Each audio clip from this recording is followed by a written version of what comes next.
lot for this opportunity given to us to just let the Arab and the Latin American to meet, the Arabs and Brazilian to meet, and with people we know since a long time. And I want, before starting, I want to thank a lot Professor Julia Mott-Bomvol, who gave me this opportunity to be here with you, and Professor Tarine Montalverde, who since many years was the key link between Leza University and Descartes University. Maybe many years, I don't know how much, because maybe I did this at this time. So I thank a lot Professor Gustavo Cabral for letting more than 30 Brazilian professors join this webinar. And thank you all. Thank you for all. I want to thank also Professor Ahmed Malli for his presence in this seminar and for his contribution, and a lot also Professor Ghada for her contribution, and Professor Ramos. And then just the floor for as the president and the chair of the session. Sorry for being a little bit long. Thank you so much, Professor Nohra, and the pleasure is really ours. Thank you so much, and we're looking forward to a wonderful session, a very rich session. Thank you, Professor. Good morning to those who are in Brazil. Good afternoon to those who are in Paris and Beirut and wherever else. I'm very happy to open this section. It's a pleasure to us at the Federal University of Ceará, the Graduate Studies Center. Law.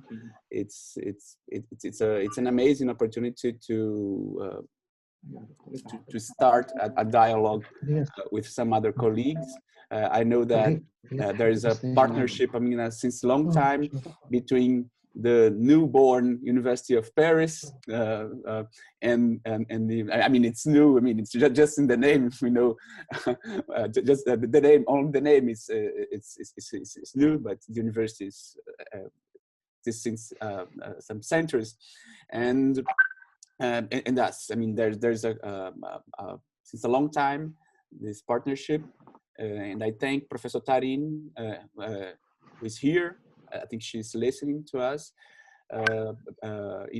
due to her work in establishing these bridges between the two universities.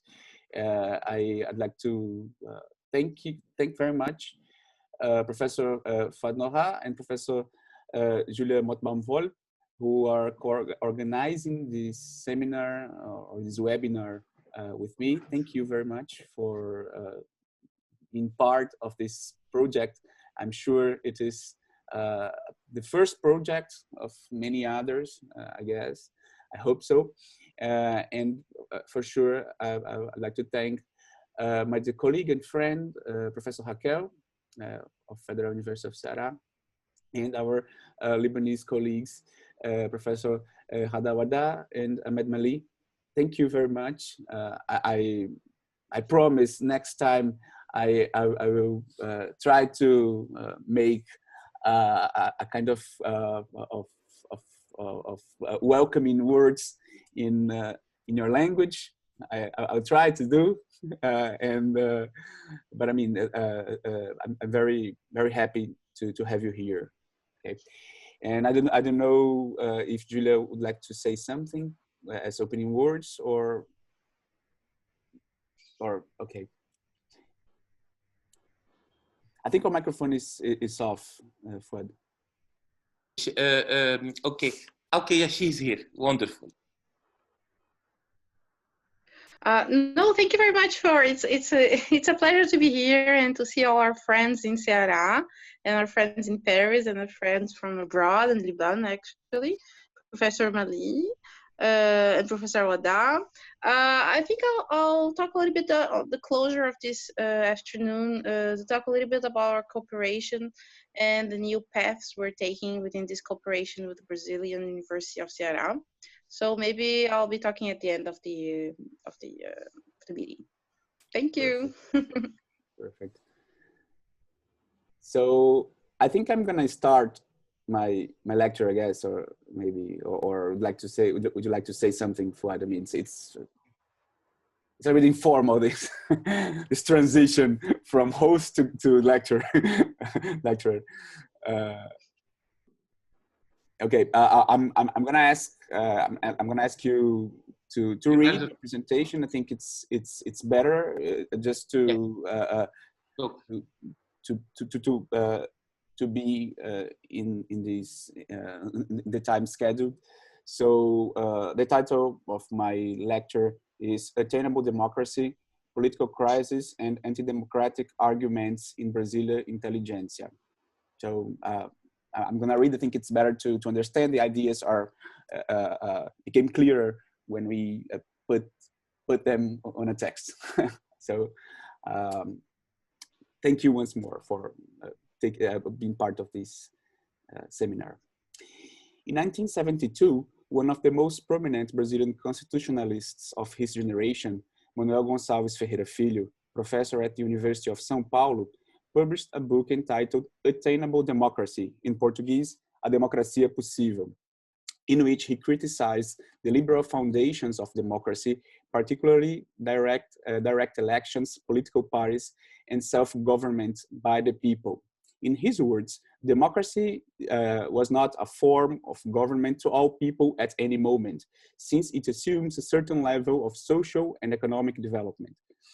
Men must be prepared to democracy, and while they are not ready yet, reality demands that government should be exercised by an elite based on democratic tendencies in the pursuit of common good.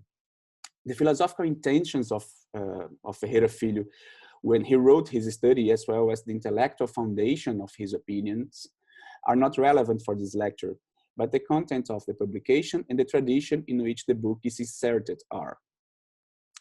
Between 1964 and 1985, Brazil was ruled by a military dictatorship that arose after a military coup and remained in power due to the strong support among industrial, financial, and agrarian elites. Unlike other Latin American countries, the Brazilian military experience maintained some apparently democratic institutions, such as a constitution whose preparation and approval, as well as the amendment process that resulted in the first constitutional amendment of 1969, were since that time faced as authoritarian. Separation of powers with indirect elections that resulted in the election of retired generals. Judiciary was under strong control with the recreation of federal justice, the forced retirement of judges of Brazilian Supreme Court, and the increase in the number of judges in the Federal Supreme Court. The closing of National Congress, and in the late 1970s, the appointment of one-third of the senators by the president, the so-called bionic senators, and the political parties, with a constitutional-based two-party system, with a party of the government and another one for the opposition, but with limited possibilities. At the same time, in 1967 Constitution, at the same time, the 1967 Constitution listed civil rights in the Article 150. Thousands of people were tortured and killed in the so-called basements of the dictatorship, particularly but not exclusively under the presidency of General Emílio Garrastazu Médici between 1969 and 1974. Between these years, as a consequence of facts like the high economic growth named Brazilian Miracle and the triumph in the 1970 Football World Cup, the third Brazilian victory in the last 4 editions of the championship, the government emphasized a strong nationalism, a worship of national symbols like the flag, national anthem, green and yellow colors, and the greatness of the country and the union against public enemies. This is the context of the publication of Professor Ferreira Filho's study, but none of them, the book and both the book and the context, were exactly unusual events in Brazilian intellectual history. On the contrary, there are many examples of brilliant intellectuals who provided arguments and theses to justify authoritarian regimes. Among them, jurists had a prominent role in the finding of scholarly foundations for anti-democratic regimes. It is not rare that these jurists did not rely simply with intellectual activity of justifying authoritarianism, but many of them actually served these governments as officers, counselors, or even powerful political actors. These relations between jurists and authoritarian regimes have already been examined by scholars like Ilse Staff, Justiz im Dritten Reich, eine Dokumentation, Antonio Manuel Espanha and Federico Fernandes Creuet Lopes, Frankismus und Salazarismus, Legitimation durch Diktatur, and Ayrton Zelander, Jurists and Dictatorships, a Brazilian View, among many others that concluded a very hardly refutable reality. Jurists, among many other intellectuals, are a relevant part of the staff of authoritarian regimes.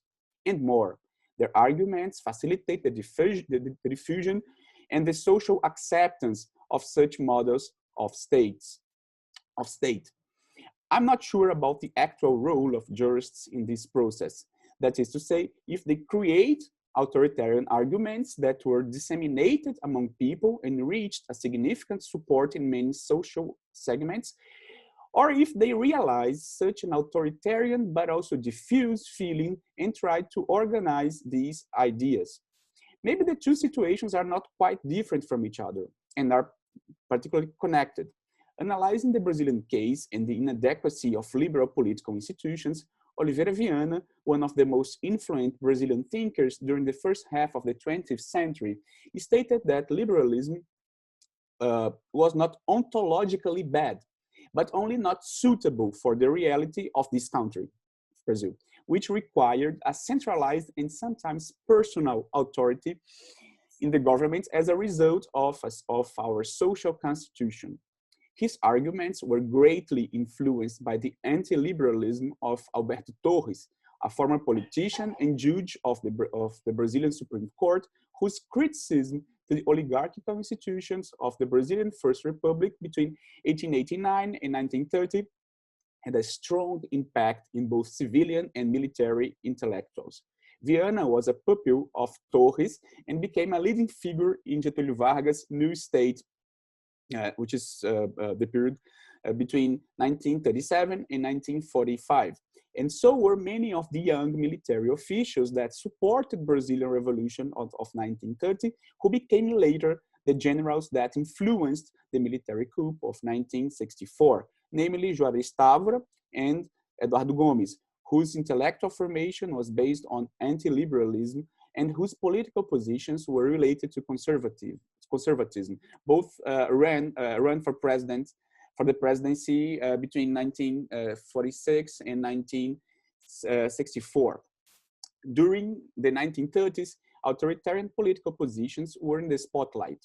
As a result of the 1930 revolution and the suppression of the old oligarchical political structures of the overturned regime, Brazil experienced the birth of its first mass-based political party, the Brazilian Integralist Action, named AIB, directly inspired by the Italian fascism and whose theoretical frameworks were based on the critiques of the parliament and political parties and the support of nationalism, permanent mobilization, creation of paramilitary militias, and a strong and personal leadership that was up to Plínio Salgado, whose appearance, including the mustache, remembered Adolf Hitler. The number of affiliated members is estimated in 1 million people, among them the important intellectuals, Gustavo Barroso, Santiago Dantas, Alfredo Buzaide, Goffredo Teles Jr., and above all, Miguel Reale, probably the most known Brazilian legal philosopher of the second half of the 20th century, and during the 1930s, the main theorist of the integralism. Alongside with other political movements, integralism was turned illegal after the 1937 coup led by Getúlio Vargas. But when democracy was restored in 1945, Plínio Salgado found the political party, the Party of the Popular Representation, PRP, and running for president in 1955 had more than 700,000 votes, 8.28%. In the same election, when General Gustavo, running for the conservative National Democratic Union Party, UDN, whose personal life was marked by the fighting against liberal democracy, received 2.6 million votes, 30.27%. PRP elected 9 federal deputies in 1964 and 7 in 1962.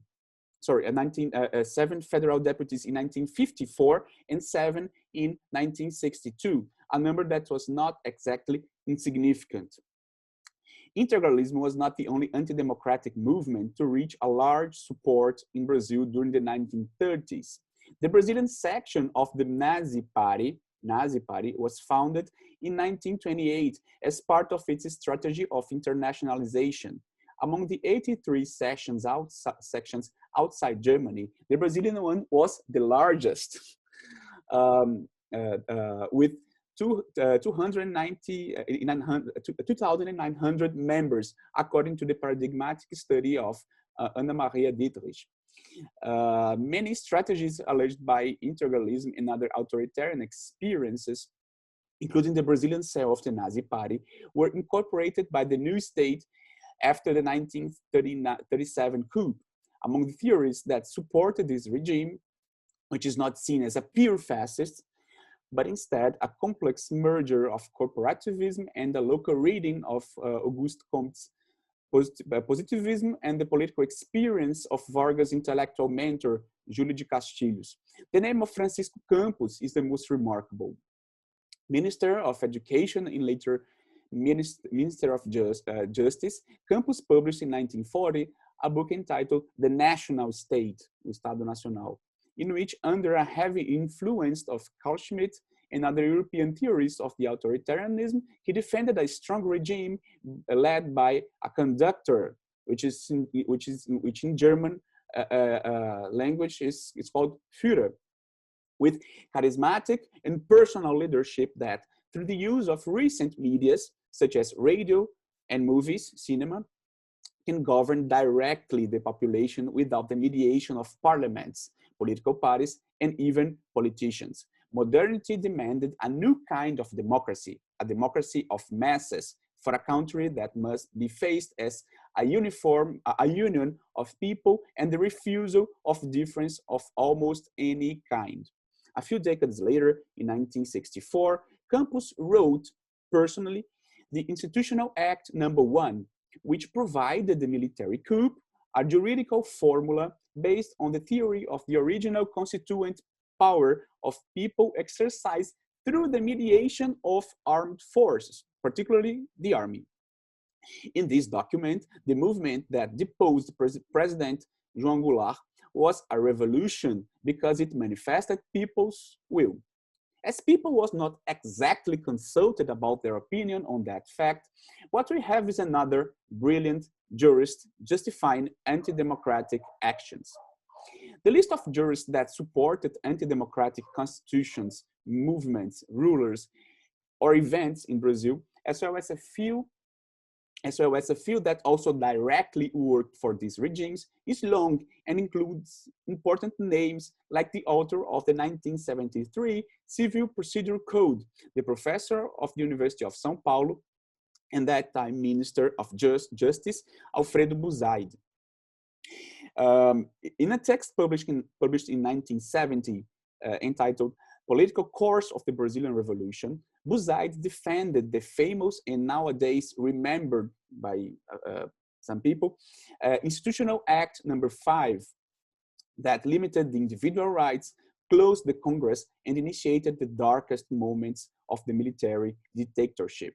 To him, the revolution, as he calls, purged the corruption and communists and protected people from the bad politicians that only intended to mislead the electors. The unquestionable Brazilian democracy, he said that Brazilian democracy at that time was unquestionable. I mean, there was a democratic regime that time. Demanded a new form of representation that was not compatible with and unrestricted individual freedom. On the contrary, as he affirmed, and here a quotation, a state of justice cannot admit an individual freedom that results in a collective disruption, a freedom of terrorists that cause panic in the society, end of quotation. Terrorists in that context refer to those who were fighting the dictatorship, the public enemies of the country. Sometimes shy, but in other moments extremely shameless, jurists and other intellectuals had a leading role in translating to the juridical and institutional frameworks authoritarian desires of some social groups. It seems to be in error to face the population as a unitionist supporter of democracy and institutions, both because in the same moments the institutions are not truly democratic, like Brazilian First Republic, an oligarchical system, and also because a relevant part of people simply does not think democracy is a good deal. Despite its minority presence, this group is far from insignificant and can be seen, for example, in the 700,000 voters for Plínio Salgado in the 1955 presidential elections, or in the 4.6 million 7.38% voters for the far-right runner Enes Carneiro in the 1994 presidential election. He was in the third place of that in that election. Electors knew the positions of the running candidate Jair Bolsonaro about the military dictatorship, torture, and other questions related to human rights manifested during the 28 years as federal deputy. A noticeable part, but probably the minority of these voters, a noticeable part, probably the minority of his 57 million voters seem to share his opinions, as we may infer from surveys like the one published last week by the newspaper Folha de São Paulo. If 75% of the surveyed think that democracy is the best regime, 10% think that dictatorships are acceptable in some cases. 13% defend that government should hear technicians instead of the citizens in relevant issues. 21% are against the vote of analphabets. To 32%, human rights should be not extended to criminals. 21% totally or partially agree with the closing of the Brazilian Supreme Court by the president, and 17% support torture whenever it is the only possibility of having evidences and to punish criminals.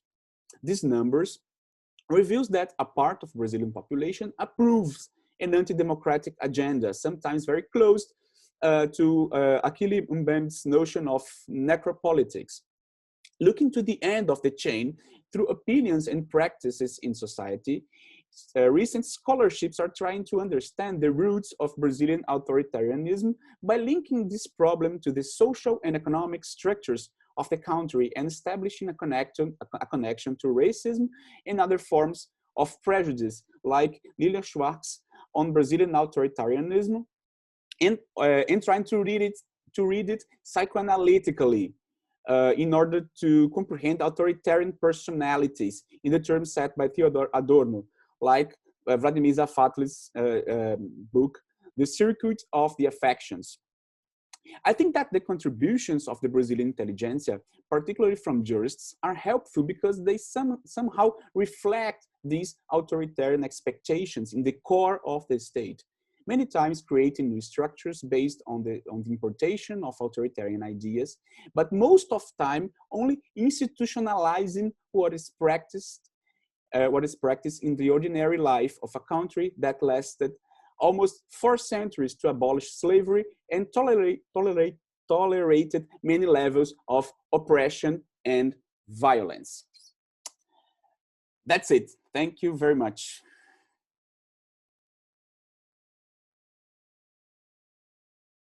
I think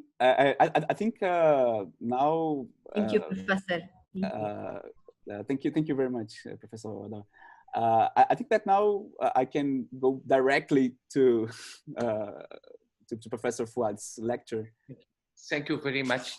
And now I maybe will make the comparison, and maybe we will open the discussion after the maybe first. I guess, or okay, good.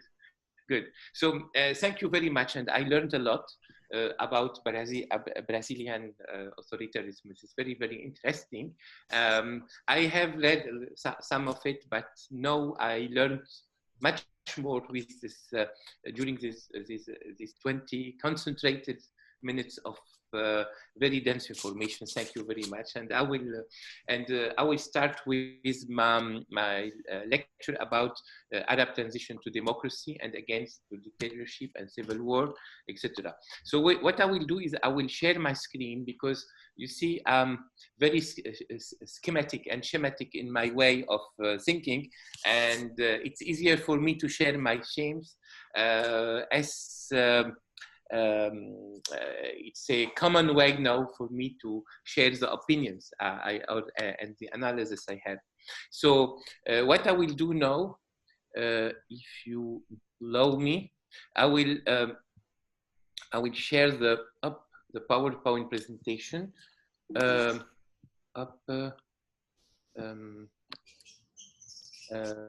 Now, if you allow me, I will just start with this. Okay, so okay, I will just get back again. Okay, screen sharing. So thank you. So first of all, I want to talk to you about some key elements concerning the so-called Arab Spring in 2011 that many European scholars consider as the first manifestation of democratic trends in the region. This is the evidence that many of them maybe has ignored the past 50, 60 years. I remember when I was studying the issues of Middle East and of the Arab societies, that since the beginning of the independence, the first kinds of regimes existing in the region were some parliamentary democracies in many countries like Syria, in parliamentary monarchy in Iraq, etc. There were some kinds of systems, and there were claims. And just I want to remind you about one element that is essential: is the claim for democracy in the Arab world is just as old as the history of the Arab Islamic civilization is. Why? Because if I remember, there is a philosopher, Abdurrahman al-Kawakibi. Abdurrahman al-Kawakibi wrote a book which title was Tabai' al-Istibdad, The Features of Despotism. And in this book, he tried to make the parallel and to compare the liberal democracy with the initial kinds of system existing during the first 20 years of the Islamic rule in Mecca and Medina at this time, in terms of election, of rule of law, etc. And he just concluded that in all over the history of the Muslim world, there was a shutdown of democracy, not because it was compatible with the essence of the religious doctrine, but because it has been slaughtered by political dynasties, and this just slaughtering of political representation by a few is a historical trend and not something that is compatible with the culture and the beliefs of the Arabs. And this is important. Why? Because claim for democracy is very old. And the conclusion of Al-Kawakibi was to tell that Islam is a socialist and democratic doctrine. So this is what he told. I don't tell yes or no, but I just tell what he told in the 1850s, means 1850, 57, 58, I don't remember. But when he wrote this book in the 19th century, he told this. So this means that the democratic dynamism is very old in the Arab world, and maybe the transition between democracy, dictatorship, democracy is very cyclical, and even the military regimes were trying to legitimate themselves by socialism, by masses democracy, by socialist vanguardism, etc. So they have borrowed the socialist rhetoric during at least 1 or 2 decades. So just to tell you that in the discourse, in the speeches, democracy didn't disappear totally. So just to talk about maybe 3 kinds of explanation. When we had this Arab Spring in 2011, maybe there were 3 kinds of explanation of why did the Arab masses populations upsurge at this time. An essentialist explanation that was a little bit very loose and very ideological. An etiologic explanation explaining everything that happened by the cyclical factors happening just before, and the explanation centered in the process of the political transformation. I would just try to be very, very simple in the explanation. The first debate was, are the Arab societies compatible with democracy? And this was a long debate, and I was surprised when I read a lot of books like the books of Bernard Lewis or John Waterbury, who just try to explain that the Islamic culture is more compatible with authoritarianism, etc., etc. And what is surprising is that most of these people, and especially Samuel Huntington, don't master the Arabic language and never read the religious texts in their original documents and in their original language and interpretation. So it's easy to make extrapolations about society's culture, etc., but it's much more difficult to enter in them and to try to understand what is happening here. So very quickly, I want just to explain that there was something that was called the 3rd wave of democratization. It's a concept used among the US scholars, and the first wave was the wave of the 19th century, installing the oldest democracies. The second wave was the democracies installed after the collapse of fascism in the 1940s, and the 3rd wave when the fascist regimes collapsed in Southern Europe and Latin America, and then the extension of the 3rd wave was the collapse of communist regimes in Eastern Europe and of dictatorships in Africa. And there was one region staying with their vested regimes. It was the Arab world. So the question was why? And the answers of many, finally, where we have a lot of hypotheses, like the geopolitical context, strengthening identity claims. We see when you have a society where the nation is fragmented in many states, the states are fragmented in many communities, there is a problem of sovereignty independence. There is a frustration that the extension of the colonial period is still on, etc. The Palestinian question, the question of colonialism, etc. All these are strengthening the identity claim and making them overwhelming and more important than democratic claim. There was the US preference for the statu quo in the region because most of the US friends were dictators at this time, and then we had not to touch too many regimes in order not to shake and to jeopardize the US interests in the region at this time. So there were friendly regimes and unfriendly regimes. The unfriendly dictatorships had to be removed, but the friendly had to stay. And the other great powers were less interested in the question of regime change. And what happened was that finally, very quickly, there was something changing in the external influence in the region. Why? Because first, globalization weakens the states. Globalization affected not only the economy, but also communication and mass media. So you had transnational mass media like Al Jazeera, etc., that influenced a lot.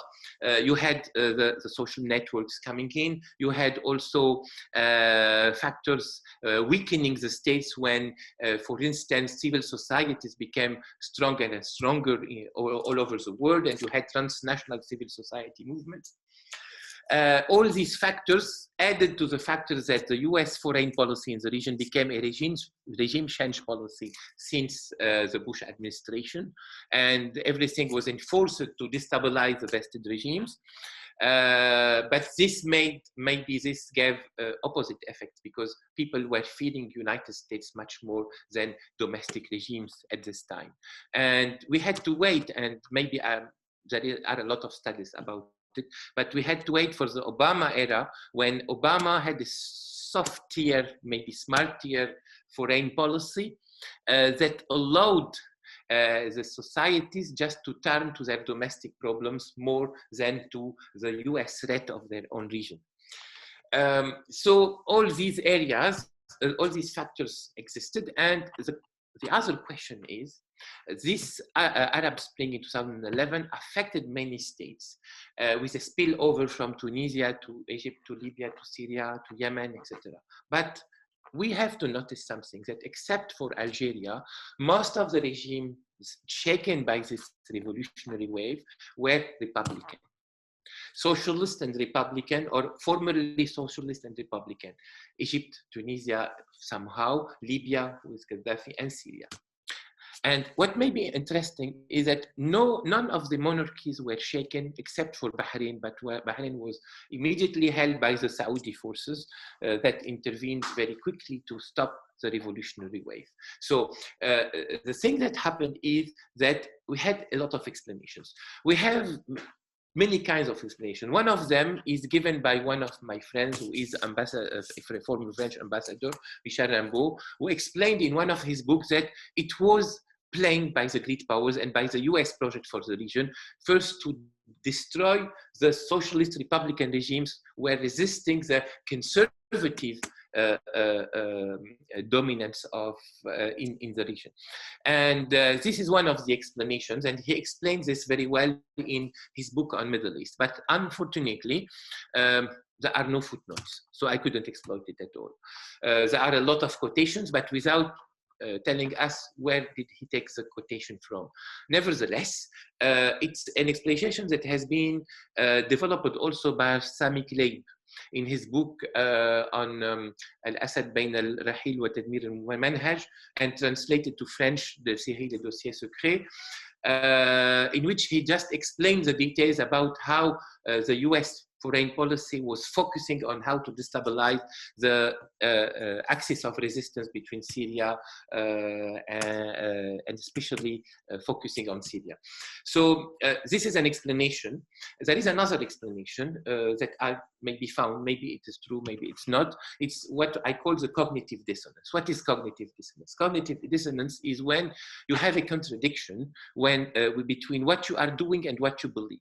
Suppose, for instance, you are anarchist, and we ask we ask you to make a paper defending the police repression. Okay, you do it. You have to do it. You will be living a hard cognitive dissonance between your deeds and your beliefs. And this is what happened in Republican and socialist regimes. Why? Because the political dissonance was one of the factors of destabilization. Why? Because in monarchic regimes, you have an overt speech or discourse justifying the rule of the few, of an aristocracy and of one family over the others, and the privileges of one family. Even, for instance, in Saudi Arabia before 1992, there was no distinction between the money of the ruling family and the money of the state, the budget of the state. In socialist regimes, the power, the money, the resources are deemed to be distributed to people, to the masses, to the popular classes. And in fact, this was not the case, because you had, for instance, in many countries, a socialist, a democratic rhetoric based on the people vote, the people decide. The party is the party of the labor class and of the working classes, etc., and the middle classes. But in the same time, you had an inherited presidency. When the father dies, the son is taking his place through apparently democratic vote, etc. But it was some kind of monarchic succession with republican rhetoric. While in monarchies, you have overtly monarchic speech and privileges for the few that are accepted and disseminated by education. Here, the cognitive dissonance between the discourse, the socialist and republican discourse on one side, and the oligarchic practices on the other side, was producing some cognitive dissonance that was obviously more painful and maybe generating contradictions much more than in monarchies. Other factors were cyclical factors, where, for instance, the first decade of the 21st century was full of contradiction. But on one side, the reform of the economies in many Arab countries led to high growth rates. If you observe the growth rates of Egypt, Syria, and Tunisia during this last decade, it was higher than before. A lot of more growth, more reforms, structural reforms, but they were led by the liberal doctrines and IMF and World Bank. The problem was that this was leading to more and more inequalities. Structural changes favoring unbalances in the social composition, social distribution of resources, etc., where the poor became poorer and there was a new middle class, but this new middle class was not sufficiently powerful enough or representative enough to balance the growth of poverty because of the growth of inequality. And this led to the theory of relative frustration. So revolutionary crisis comes not when people are poor, but when they become suddenly impoverished after long years or decades of economic progress. This is the Davis G curve, when you see what is triggering revolutionary waves is not the fact that people are poor and oppressed. It's the fact that suddenly the gap between the demands and the available resources is expanding because of sudden recessions. There is another factor that just explains the process, is the maturity of oppositional forces. 1 year before 2011, I emphasized on maybe a case study of the oppositional movements in Egypt, Jordan, and Yemen. What I noticed was the following. It was that the historical hostility between the two wings of oppositional forces, the progressive left and nationalist left on one side, and the religious Muslim brethren on the other side, who hated each other during a long time, and the regimes instrumentalized the one against the other always. At this time, they decided to join, to have common platforms, and to emphasize on one thing, that was democracy first. So the Muslim brethren even abandoned the claim for we will apply Sharia now, as we will apply our system, political system now, but they emphasized on we want democracy first and we are ready to work with the leftists. This is what happened in Yemen, and this is what happened in Egypt just a few years before these movements. So this is very interesting to see that this very late consensus created between all the political oppositional forces was surprisingly one of the bases for this the possibility of regime change in the region. But there was the latest factor was the Tunisia's precedence. Why? Because suppose the revolutionary wave had started in Egypt in 2011. You would not have radical regime change, but reformism. Why? Because in Egypt, the oppositional forces were aware that they didn't want to destabilize the system. They wanted a reform, a substantial reform, allowing to expand the democratic process. But they didn't want to overthrow everything at this time, and they didn't think about it at all. They had the possibility and the ground to expand, to work under some limitations, and they had the possibility to move in the civil society with a lot of limits.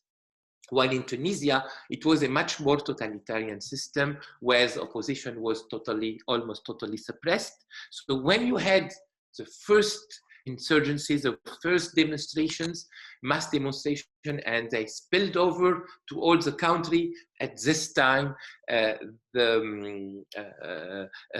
only claim was the fall down of the regime. The people want the dismissal of the regime. At this time, the fact that the revolution, the demonstration started in Tunisia, gave the signal to all the others that a radical revolutionary outcome was possible. So this contaminated Egypt and Libya and so Syria then.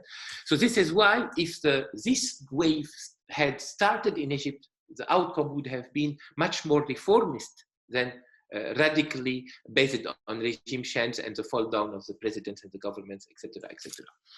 So this is why the domino effect of Tunisia's revolutionary wave was radically crucial in the evolution of all the other movements in all the other countries. There is something like the domino effect that is very important. And the domino effect works when people in a region have the same culture, the same problematics, sharing the same debates, even the same music, the same literature, etc. So they are more sensitive to common dynamics, common causes, common problematics, and common political changes. And this is why what affected Tunisia affected all the rest of the Arab world. Suppose this happened in Malta or in Cyprus, nothing would have happened in Egypt or in Tunisia or in Lebanon. I just give you the case. So, the other question, maybe I don't want to be late, but I want to be very quick, is that why in Egypt this gave some slight regime change, why in Syria it gave a civil war? Because the social components were totally different. The social structure was different, the environment was different. Why? Because I will give you some cases, I don't want to be long. In Syria, there was a very, very, very tight or very small place for the civil society to work independently. The system was much more authoritarian and controlled by the party structure and the regime structures, etc. So the margin was slower. In Syria, there is a conflictual environment that was much higher, much more threatening the Syrian society, like US and Israeli threat, that was lesser in Egypt. Good. In Syria, the sectarian identities and were rejected by the official speech, because when you went to Syria before the crisis, you couldn't dare ask somebody if he was Sunni or Alawi. It was impossible because the nationalistic speech was overwhelming and the level of maturity of the Syrian people was very high. Nevertheless, many oppositional actors capitalized and emphasized on the sectarian issues, because they were just showing, hey, the Alawi minority is taking power, is holding this and that, etc. So this triggered, and the regime had to also show the minorities that if the oppositional forces would come to power, they would be threatened. So they could arrange to mobilize on their side all the minorities. And this just on the other side was maybe concomitant to sectarian hate speeches developed by some radical oppositional force scholars, religious scholars like Adnan Ar'ur and others who emphasizes on the Sunni have to be free of the Alawi regime, the Alawi are killing the Sunni, etc. So this has been triggered in Syria and not in Egypt. In Egypt, the extremists tried, but they didn't succeed.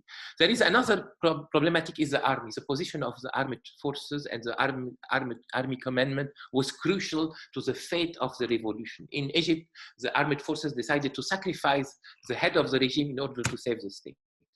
And this is something that happened. In Libya, there was a military dualism between the special forces and the armed forces, the regular army, etc., etc.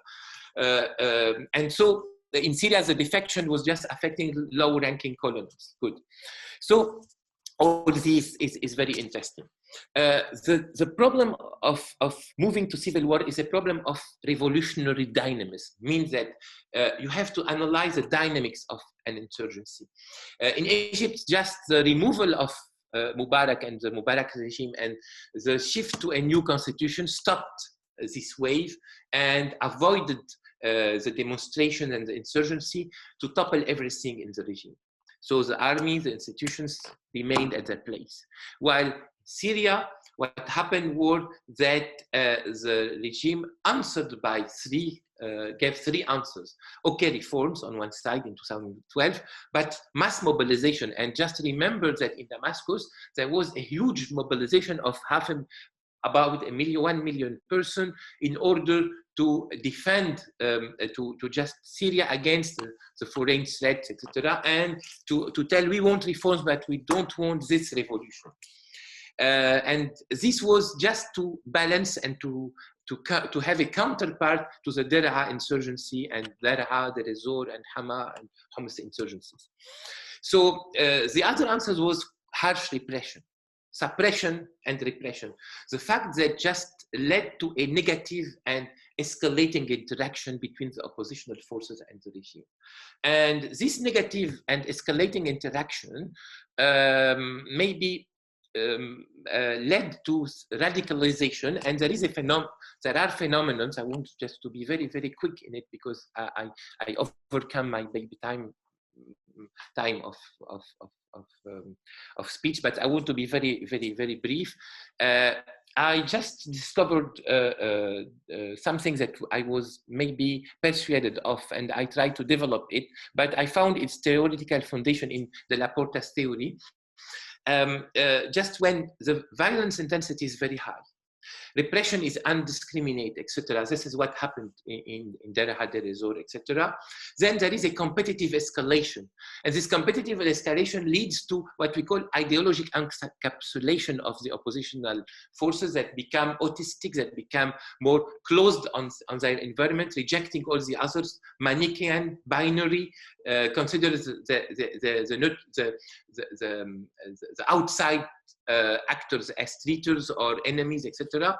And then there is a paradigm of freedom fighters that become also the martyrs, etc. And at the last, what has been described as militant cognitive enclosure means that I have my cognitive scheme, my cognitive perception, my way of perceiving the outcome, and I don't want to hear anything from anybody, and I don't want to reconsider my thought. And this is what happened to the Syrian opposition movements, that they became a little bit autistic. Why? Because they were focusing on Assad has to leave, the regime has to fall down, etc. Even when they were very weak, they were scattered, they were unable to unite, to propose a common program, etc. They were still repeating the same slogans. They were unable to just realize that the landscape, the balance of force has totally changed, and they had to bargain.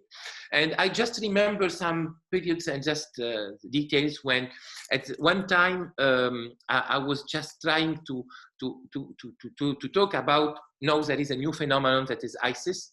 It's better for the oppositional forces to have a compromise with the regime and to consider ISIS as the main enemy. And then they will have won everything. But if they don't do this, they will be taken in between ISIS and the regime. And people will have to choose between ISIS and the regime, and they will disappear. And this is what happened to them, finally. So I'm just stopping here, and I'm sorry to be long. Just, I will stop my screen sharing. No, arrêtez de partir. Okay. Good. Sorry. No, excellent. I mean, it's fantastic. Thank you very much. Congratulations, Fouad. Thank you too much. So, how can we proceed? Maybe I was wondering if you could. I mean, everybody talk all the lecturers, and then we could open yes. to the discussion. I think yes. it's better if you agree. So, okay. Okay, so I'm gonna ask Professor Malli to join us, and thank you very much, Professor Malli, for taking part of this seminar. And then we start our second section. Can you hear us? I just try to see if I can open the microphone for him.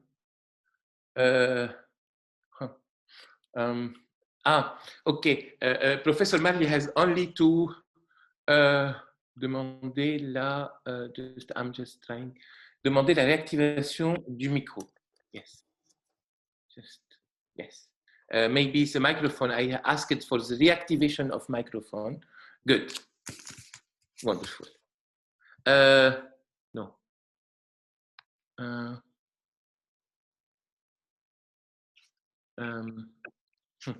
I don't know what. Okay. It's good. Thank you for your invitation. Thank you very much for your invitation. I think in my paper, I can complete what Dr. Fouad began. As you explained, I think no one can ignore the internal dimension in Syrian crisis. But I think now it is clear the external intervention in Syrian crisis. I think when I read my paper, we can benefit from time. I would shed light for the regional context about Syria. In the first part of your paper, Dr. Fouad, I ask myself and others what the revolution only in the Republican state. What about the monarch and the Emirate kingdom and Emirate in the Persian Gulf? This is still a question till now. Thank you. Do I answer to the question or yes? Yes. Yes. Okay. You are right, because there is one emirate where there was an insurgency. It was Bahrain. In Bahrain, in Sahat al-Lu'lu', in the place of Lu'lu', in 2011, there was a very important and widespread insurgency against the regime, and claiming for the regime change, clearly. And the king of Bahrain was hesitating, but he was resorting to his uncle, who was just a top security chief that would just try to stop this insurgency and to ask for the Saudi forces to intervene in order to quell definitively this insurgency. This was one case. But in the other cases, for instance, in the case of Morocco, of Jordan, etc., surprisingly, the demonstrations were targeting much more regime problems rather than the king himself. and this was a little bit surprising. But for instance, in Morocco, the demonstrations were just had a slogan: downfall to the corruption, downfall to the corrupted system, etc. But there was no slogan against the king. But in Syria also, I will tell you something. The first demonstrations in Daraa were not targeting Bashar al-Assad. They were targeting Rami Makhlouf, who is the wealthiest billionaire in Syria, who had his hand, he just had the control of the wealthiest companies and the most important telecommunication companies in Syria. So the first demonstrations in Syria were not just targeting the president, but they were targeting his cousin. And this is very interesting to see how far it's much more complicated. In fact, it's much more complicated. And the other element is that in many monarchies, maybe the problems were very, very different. And paradoxically, when I tried to study the development policies and the economic policies of the oil rentier states, I found that some monarchies were more advanced than many socialist republics in planning for the future 10 or 20 or 30 years. It was very paradoxical, and sometimes it's sometimes shocking to see this, but it's very, very paradoxical. And that the country in the Middle East, in the Arab world, relying the most on oil resources and gas resources is now Algeria, more than Saudi Arabia and more than United Arab Emirates, etc. But I'm just, these are paradoxical situations.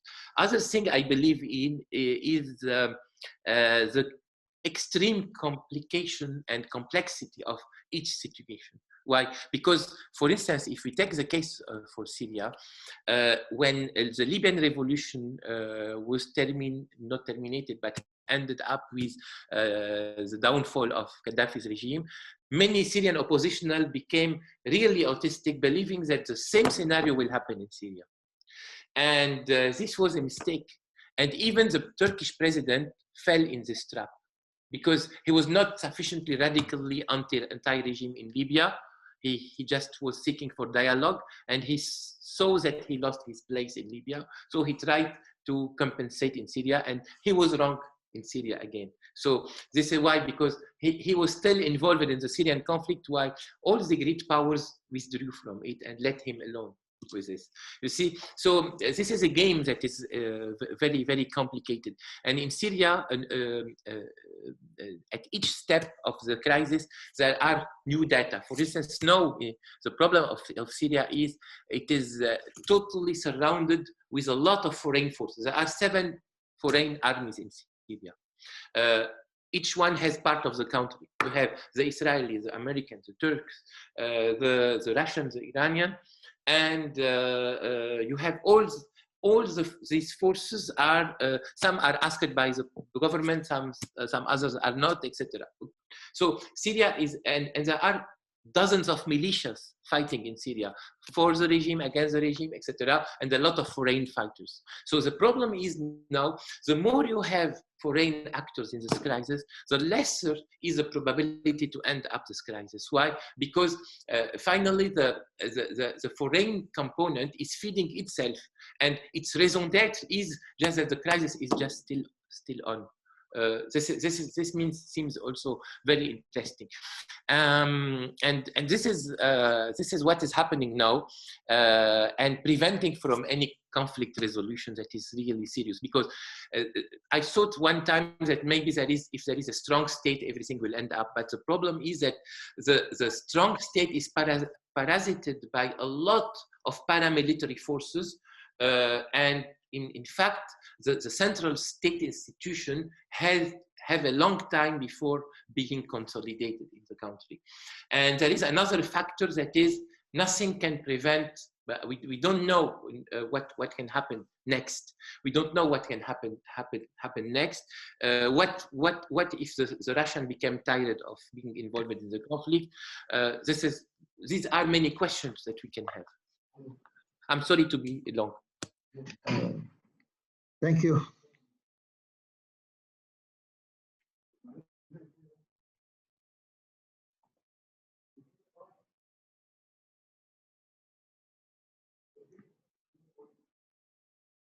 Professor Fouad. Professor Nohra. May I ask a question?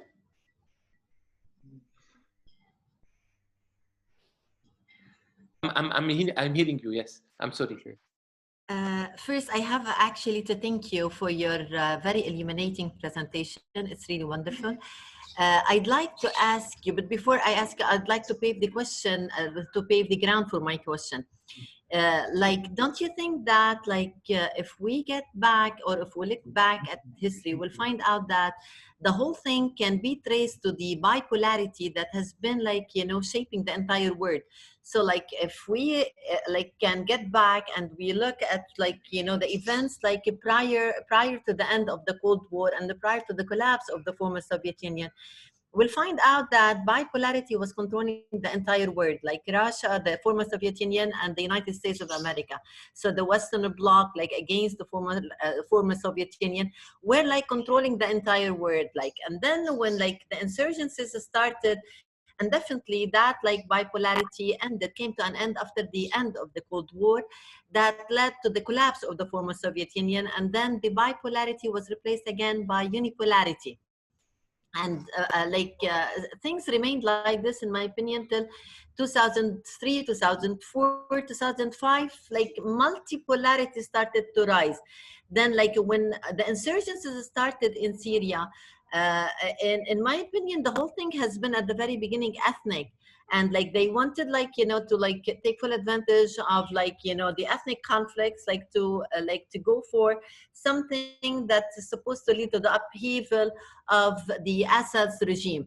However, like if we look as well, we delve into what has been like taken place, and we examine the insurgencies, we'll find out that the powerful countries decided actually to like settle their disputes, the pending disputes, but they wanted actually to find a battlefield. So the battlefield like was found, and it was like Syria.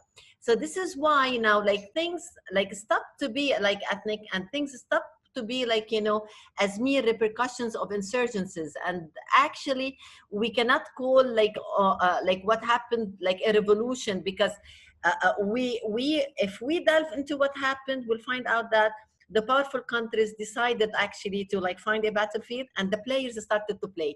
The playground was Syria. Turkey, like, you know, wanted as well to take full advantage of the ethnic conflicts and wanted to sort out things like in its interest. Russia wanted to make a comeback. And Assad, like the Assad's regime, as like all of us know, forms a backbone for like, you know, the, let's say, the Russian, in a way or another, alliance in the Middle East. So like Russia said, like, no, this is Syria. This is like, you know, like my strong, solid presence in the Middle East. Now I can like, you know, make a comeback. So I have like to participate. The United States wanted actually to take full advantage, because like if we get back to what happened in Lebanon back in 2006, and like the new Middle Eastern like map that was like a promise to the entire Middle East failed after like, you know, the 33 day of July war. And like let's say the victory that has made by Hezbollah like in 2006 made like that like Middle Eastern new plan or new map little bit impossible. So like this is why the United States wanted to make like, let's say, as well a stronger comeback in the Middle East, especially after the failure of the attempts that were like, you know, initiated in 2006. And this is why now United States wanted to make a comeback, stronger comeback, let's say, in the Middle Eastern presence, especially after the failure to draw the new map, the Middle Eastern map. Russia wanted to make a comeback. Turkey wanted to sort out the issues in its favor. Saudi Arabia wanted actually as well to exert more power, and wanted as well, let's say, to like, let's say, weaken the Iranian presence and weaken the Iranian presence in the Middle East. So now we're and to take full advantage of what is happening in Iraq. So that battlefield, the question is, what do you think? Do you think that, like, in your perspective, can you perceive like an end to that battlefield? Because all these like pending issues are chronic and very old, and they will take actually like, you know, forever to be settled. Russia made the comeback, like made, let's say, like, you know, a temporary victory. United States wasn't able to make that, like, you know, victory. Like, however, things are still, like, in a way or another, not under control. In your opinion, can you perceive any end to what's going on in Syria in the light of all what we have mentioned? Okay, it's very interesting because now, for sure, if we analyze the components of the Syrian crisis, we see that despite the fact that the government is controlling most of the lost areas, except for the north, Idlib at the north and Afrin, and except for the eastern part of Syria, just the east of the Euphrates, which is under the control of the Kurdish militias and United States. The issue is now that the number of actors is just diminishing the likeliness of a peaceful outcome. The number of foreign actors interfering is incredible, etc., etc. I think the masterpiece or the leading or the overwhelming actor now is the Syrian government. Now, the key of the solution is in the hand of the Syrian government. Why? Because if it is able to anticipate and to transform the military victory that is still relative to a political solution, to a political new formula or new chant that can include many of the, in bracket, acceptable oppositional leaders, etc., and even include the Kurdish actors in a acceptable formula, etc., then it can lead to an outcome. Why? But everything depends upon the ability of the actors. The oppositional forces are scattered. Definitely, they are unable to negotiate anything. It's finished.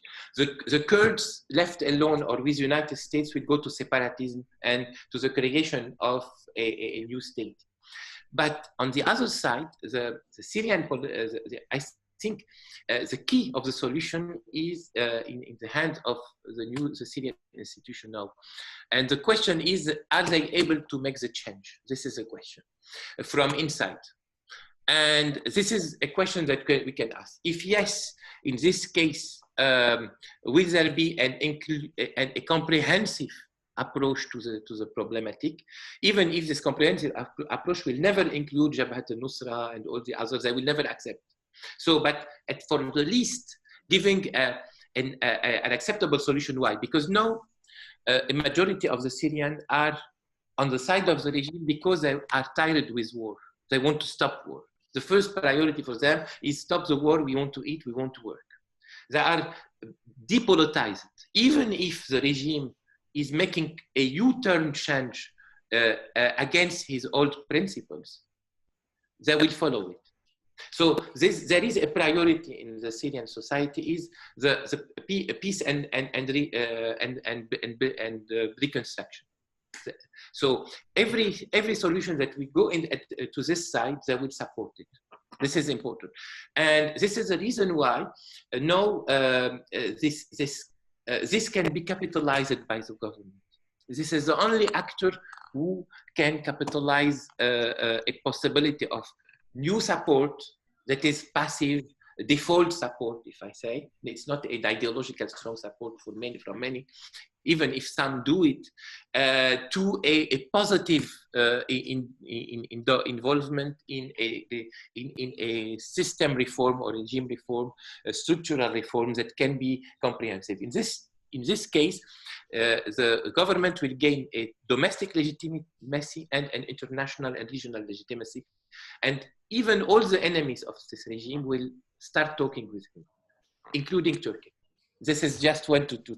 This is one the key. But I don't know if they are able to do this now. This is a question. Because I think you have a complexity of number of actors. If you know the number of nationalities fighting in Syria, it's incredible. More than 90 nationalities of fighters in Syria. You see, many of in the oppositional forces, some with the government, etc. Even there are Afghan militias fighting in Syria, Iraqi militias, etc. So there are fighters from Chechnya, from others. So it's a battlefield when the high number of actors just make it less likely. But the problem is that the sharpness of the economic and social crisis is so that finally the Syrians are tired with this. They are tired, but the question is that are they able to decide? Have they the power to decide by themselves? This is the question. You see, this is the key question of the Syrian equation now. And once this happens, even the American who have a project to divide Middle East in micro ethnical states, the Ralph Peter plan that was very informal at this time is implemented now. And now the new map for Middle East is to divide it into micro-ethnic and micro-sectarian states. And this plan will make the Arab identity disappear. The Arab identity in politics disappear. Just one element. When the American occupied Iraq in 2005, the new constitution included the Iraqi dimension, the Kurdish dimension, and the Islamic dimension. But it made the Arab dimension disappear. No mention to the Arab nation, no mention to the Arab obedience of Iraq in 2005. This is very important to read. You see, so this means that finally the target of the American plan of dismantling the region is the Arab identity. Professor, may I ask you another? Yes. When I'm gonna start actually, my presentation, I'll make my point clearer, because definitely I'll be talking about Lebanon and the the history of Lebanon, and all of us know that. In a way or another, we have many commonalities between what's going on in Syria and what happened in a way or another in Lebanon. If we we will find out that the foreign intervention is the only, let's say, a power that can put an end to what's going on in Syria and to what's going on in Lebanon and what might befall Lebanon in the upcoming future. This foreign intervention, not by necessity, is going to be always negative. It might be positive. Lebanon, was attacked in 2006, and all of us know that attack shaped actually in a different way the Middle East, actually, because Lebanon was declared as victorious over the Israeli attacks, and that led to the killing of more than 1,200 Lebanese and more than 158 Israelis. However, that the foreign intervention that was made after that let's say to stop the attacks, it was, let's say, the primary let's say a factor that stopped what was going on and that stopped the attacks. And as well, the foreign intervention, especially that was taken by Qatar and the initiatives of Qatar in 2008, to let's say reconstruct and to rebuild Lebanon, along with the initiative of Saudi Arabia that was taken after that victory was made as well, to reconstruct Lebanon and to build the villages and to build the demolished buildings, and billions of dollars were paid to Lebanon. And that foreign intervention demonstrated in the help mainly received from Qatar, Saudi Arabia, Kuwait, but mainly from Qatar, to an extent that the Lebanese adopted a slogan back then, which turned out to be a history adage, Shukran Qatar. Because without that, help, and without, support, the Lebanese wouldn't have been able to make it, along definitely with the support of Iran and other countries. However, that intervention made, let's say, things come to an end and come to a sort of stability. Then Qatar again in 2008 summoned the Lebanese and tried actually to let's say to prevent a potential new civil war, similar to what happened before. Now the question is, the foreign intervention now in Syria is very strong. But the foreign intervention now is serving only the interests of the very powerful countries. Do you think that, like, you know, it's gonna be like in the up to the Syrian government, like, to put an end to what's going on? Do you think that the Syrian government will be able to do what the Tunisian government did when it said no to the foreign intervention? We need to carry out our, like, you know, reforms. We need to go for like referendum. We need like to go for our own, like, you know, amendments in order, like, you know, in a way or another, to build a country. Do you think that Syria is, or like, you know, whether we are like with or against the Assad's regime, do you think that Syria has that power to put an end to what's going on? Or do you think that it's going to be like the case, similar, in my opinion, to the case of Lebanon, like that foreign intervention will be always needed? In the Lebanese civil war started in 1975, ended in 1989, and like it ended with the Taif Accord that has been actually issued in order to stop, like, you know, that bloodshed, and in order to put Lebanon back, like, to track. So as well, Lebanon could not, like, you know, stop the civil war without the intervention, the foreign intervention. Okay, it was an Arab intervention, however, it was a foreign intervention. So do you think that the Syrian case is going to be different from that of Lebanon? And do you think that Syria has the power, has the control over what's going on? I think. What do you think?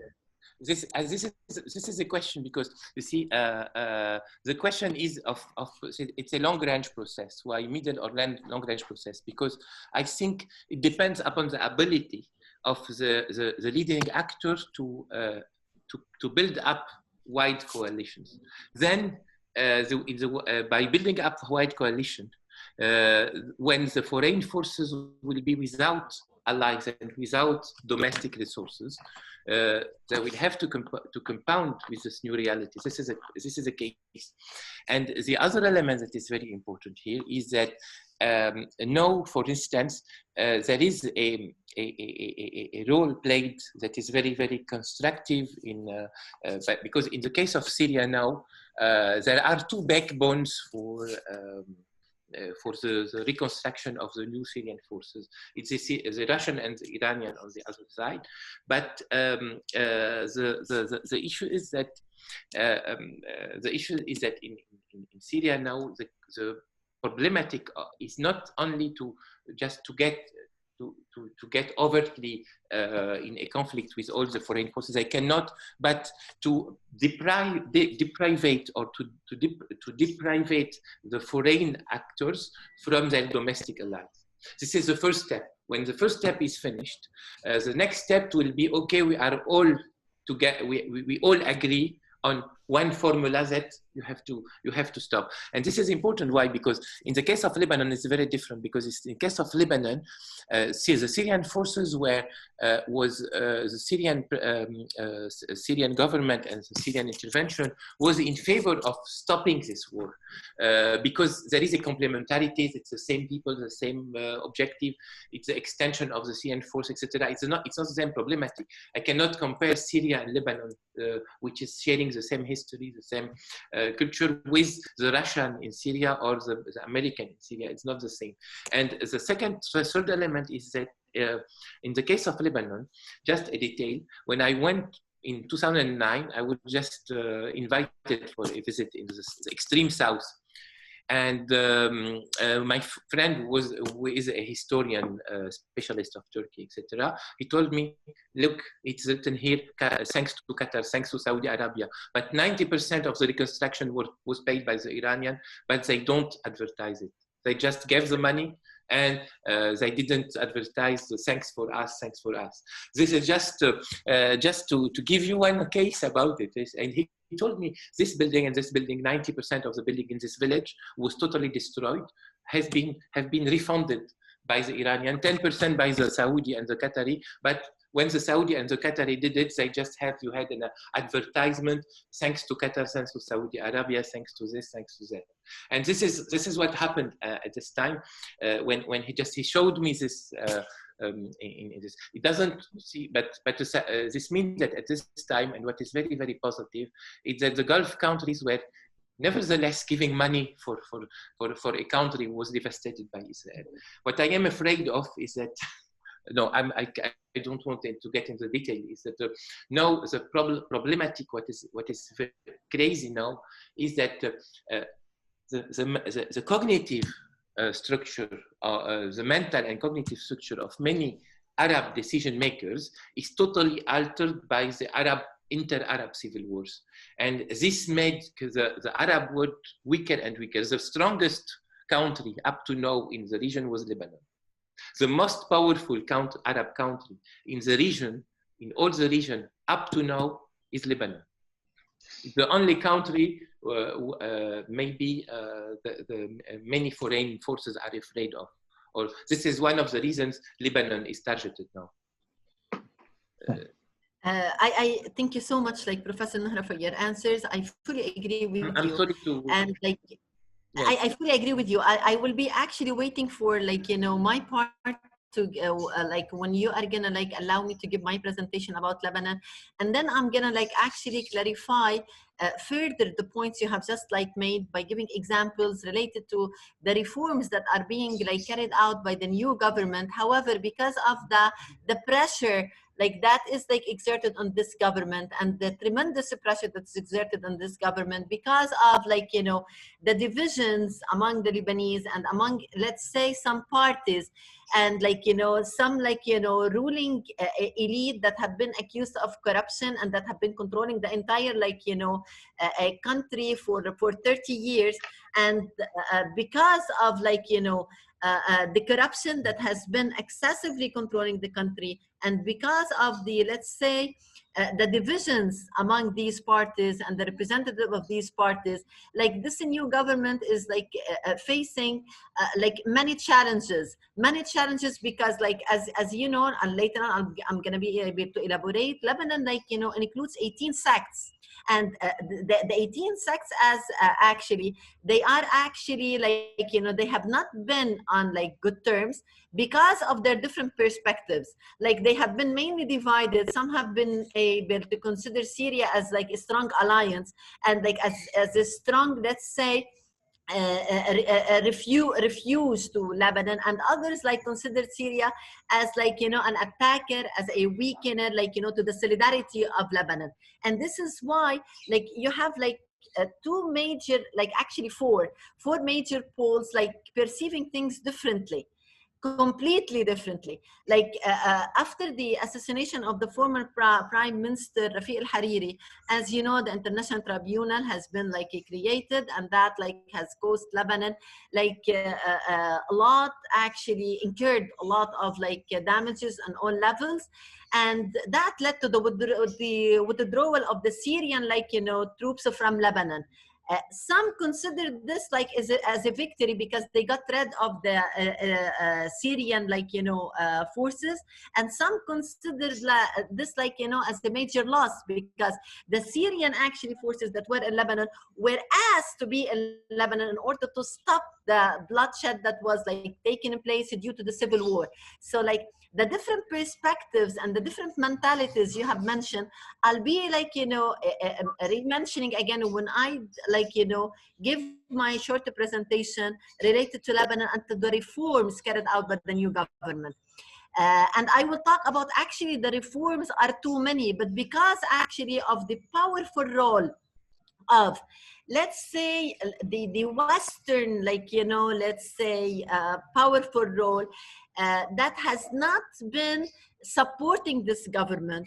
A lot of challenges are being like there, a lot of actually impediments are being there, and a lot of problems, and a lot actually two conspiracies have been like failed recently against the government, the present government.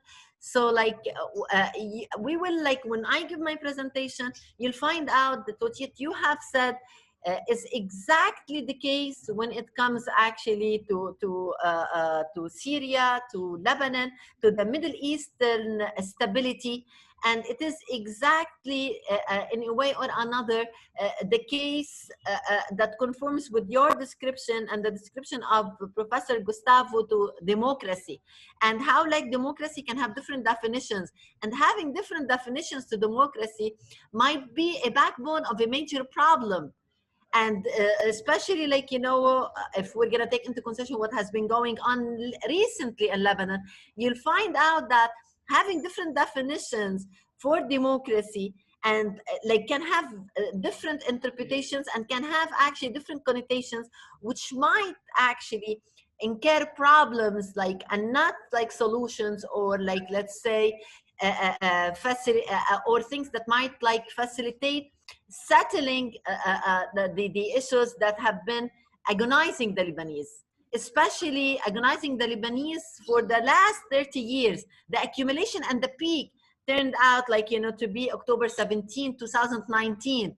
But because of that powerful, let's say, pressure, and because of the lights that are like are not put on a, let's say, in a sound way, they are, let's say, considering some alliances as, let's say, enemies, whether like we're talking about, let's say, Syria, or whether when we talk about Iran, or whether when we talk about, like, as you have said, like, nobody has recognized or acknowledged the Iranian help back in 2006. On the contrary, because they were divided, some like blamed Iran for what happened, for the Israeli attack, and they have not even thanked like Iran for what like has been given and for what has been. However, they thanked Qatar and they thanked like Saudi Arabia, and still when I give my presentation, you'll find out that like like the reforms that have been carried out by the government like exceeded 44 pages, and all these reforms are new.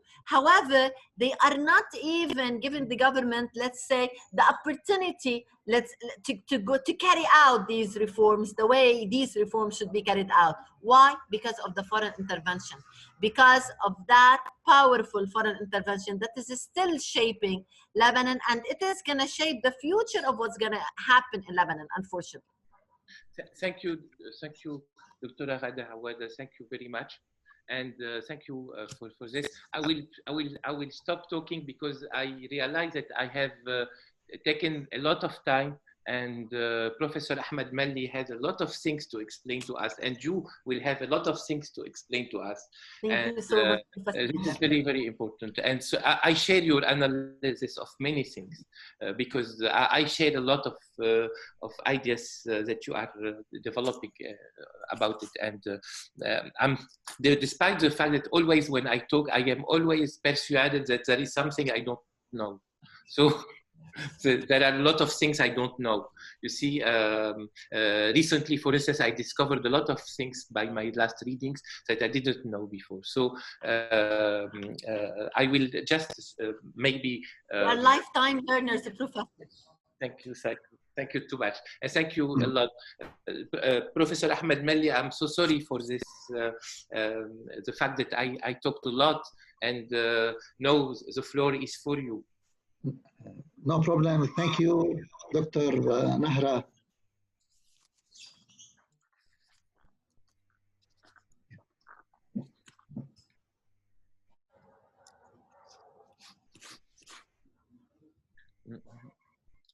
Good. Good. Yeah. Thank you, Dr. Nohra. Thank you for all colleagues and friends to your invitation. It is a good opportunity to build a bridge between Lebanese University and Brazilian University with the Paris all in touch. Thank you. Let me clarify my paper, the new balance of power in the Mashriq, instead Middle East. Why? Because Mashriq is a part of Middle East. I try to define Mashriq.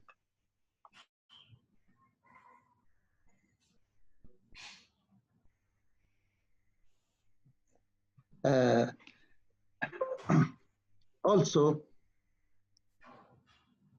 I choose the stage the new balance of power in the Mashriq since 2015. And I try to explain the scope of Mashriq, the geographical scope of Mashriq. The Arab world can be likened to a bird with two wings, the Maghreb and the Mashriq. Fortunately, the Maghreb is well defined. Maghreb contain Libya, Tunisia, Algeria, Morocco, and Mauritania. Mashriq is the rest of the other wing without Sudan. Why? Sudan is more African, brings more African aspect than Egypt. So Mashriq, Egypt plus Fertile Crescent plus Arab Peninsula. This Mashriq. We can say Mashriq, Arab Mashriq, this region. Why I choose 2015? The year 2015 marked a major turning point in the Mashriq, as this region have witnessed three significant events. Russian military intervention in Syria, September 2015, the beginning of Saudi Emirati war on Yemen, March 2015, third, the war against ISIS after it seized Mosul in 2014. The strategic importance of the Mashriq. Hydrocarbon resources. The Mashriq is one of the richest regions in natural resources. Saudi Arabia has the second largest oil reserves in the world. Iraq has enormous oil reserves that exceed 140 billion barrel. Qatar has the second largest natural gas reserves in the world. Studies show that Syria potentially has huge oil and gas reserves similar to the Kuwait. Also, the discovery of natural gas in the East Mediterranean. International transportation. The region connects three continents, Africa, Asia, Europe. It is regarded one of the most important international transportation nodes. It oversees both the Red Sea and Mediterranean, as well as the Persian Gulf and the Arabian Sea. The Mashriq also includes three pivotal sea lanes for international trade, namely the Strait of Hormuz, the Bab al-Mandab Strait, and Suez Canal. Conflict epicenters. The Mashriq is considered one of the most notorious centers of conflicts, war, and tension epicenters, the most important of which the Arab-Israeli conflict, backlash of the Arab Spring, the Kurdish question, war on Yemen, Qatar blockade. Theaters of the crisis. The Arab-Israeli conflict, the endless strife, stagnation of the peace process. The situation became more complicated after US President Donald Trump moved the US embassy to Jerusalem and announced the deal of the century plan. This could lead to the collapse of the entire peace process, including the Oslo Agreement. Backlash of the Arab Spring. This refers to the period that ensued the so-Arab Spring.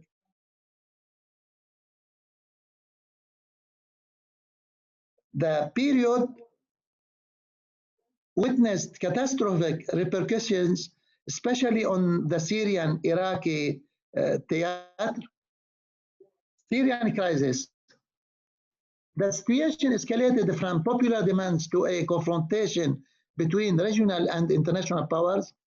Armed groups from more than 80 countries have, as our friend Dr. Fouad said, have entered Syria to participate in the fight against the regime.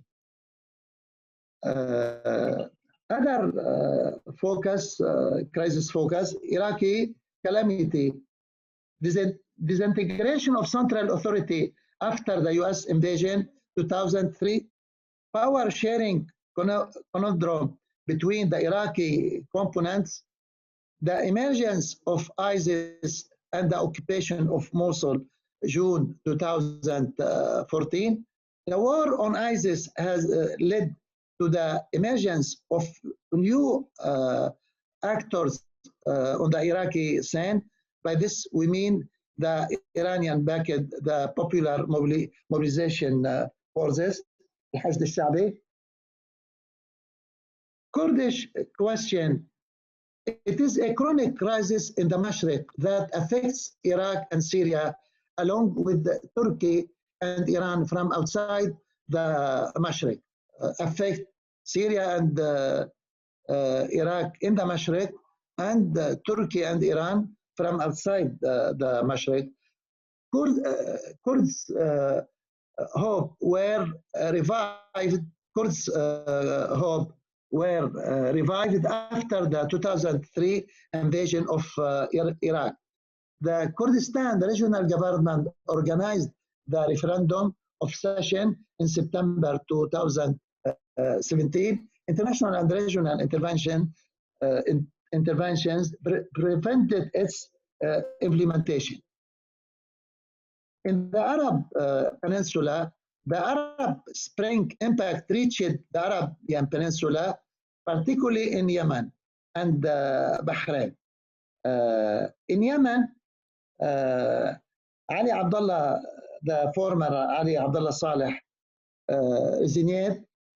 His resignation led to an internal power struggle, which ended in Ansar Allah movement, the Houthi, known with Houthi, partisan of God, imposing their control on Sana'a.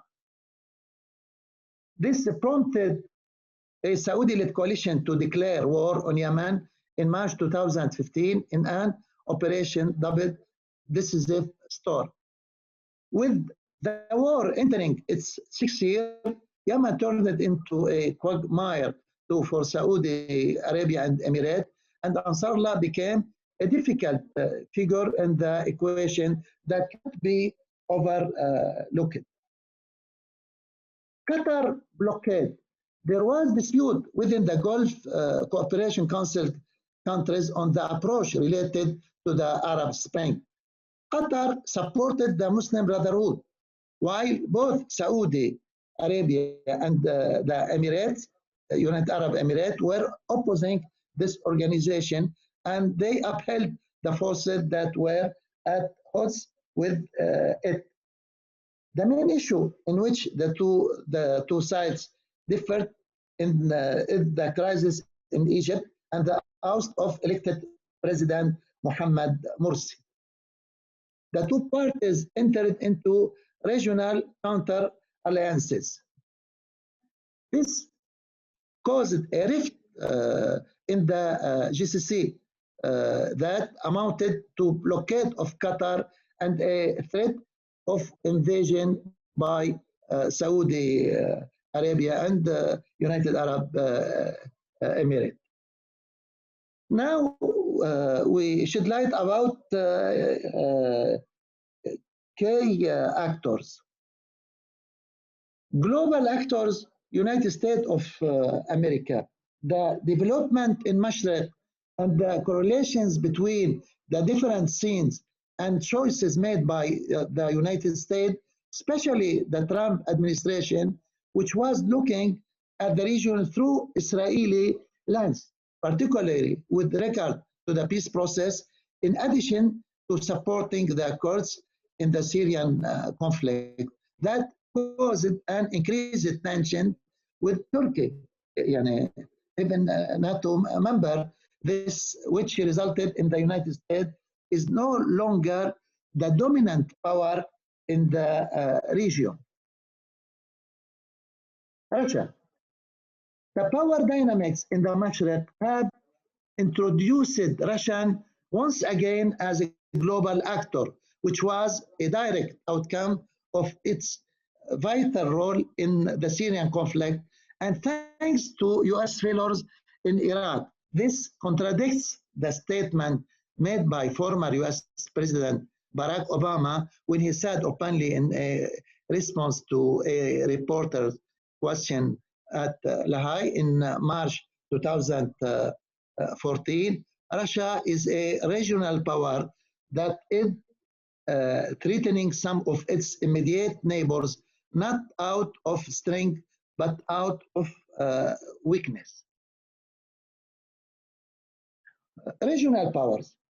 Iran benefited from the development to widen its sphere of influence in multiple regions in the Mashriq, namely Iraq, Syria, Lebanon, and also in Yemen. Iran is also present on the Palestinian scene by backing the resistance group like Hamas and Jihad and other Palestinian factions. Turkey has emerged as an influential actor and has increased its involvement in the Mashriq. However, this engagement has not been without challenges and setbacks, especially in the Kurdish issue, not to mention its deteriorating relationship with its principal ally, the United States, especially after the attempted coup in the summer of 2016.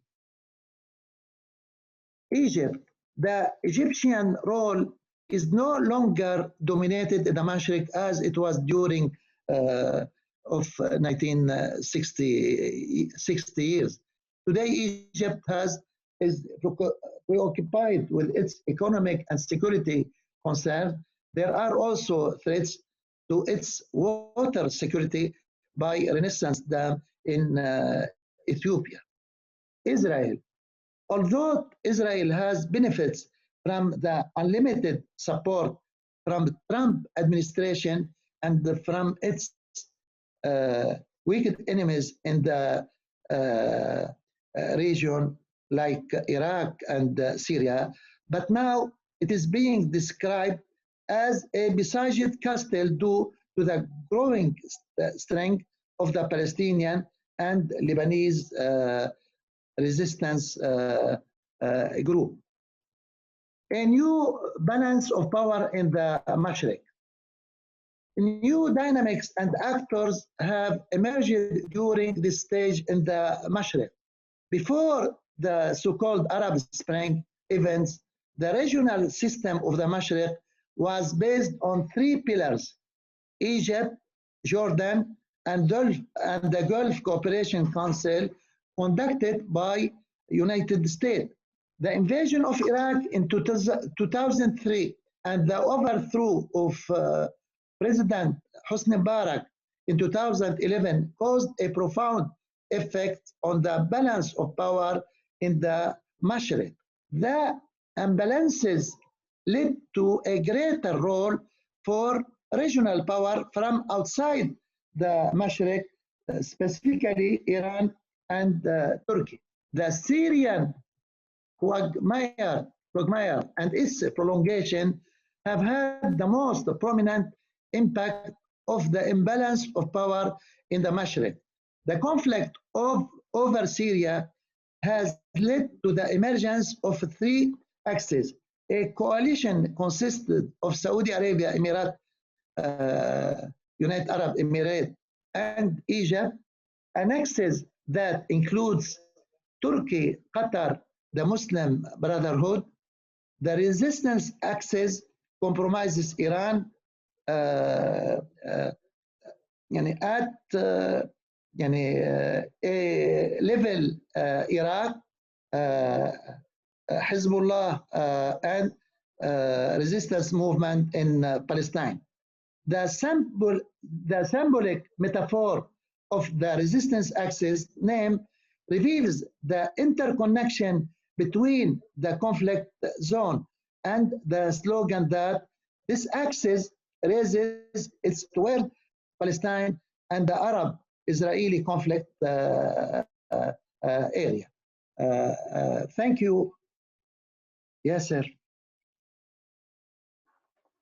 Thank you very much, Professor Malli.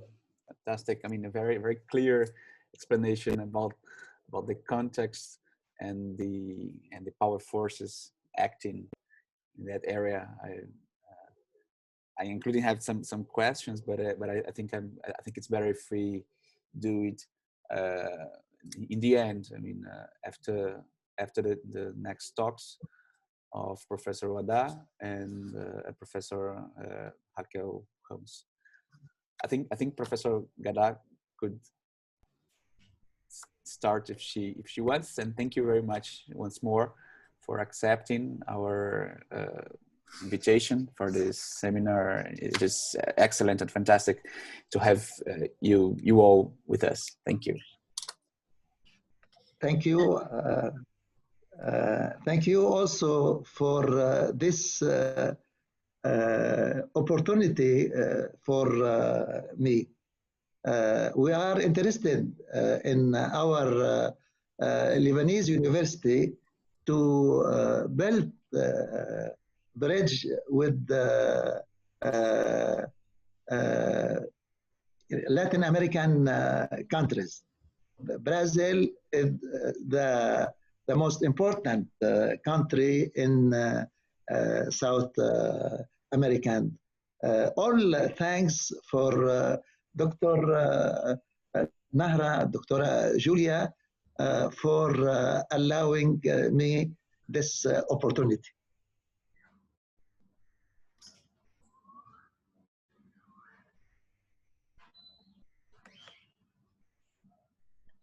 Hello.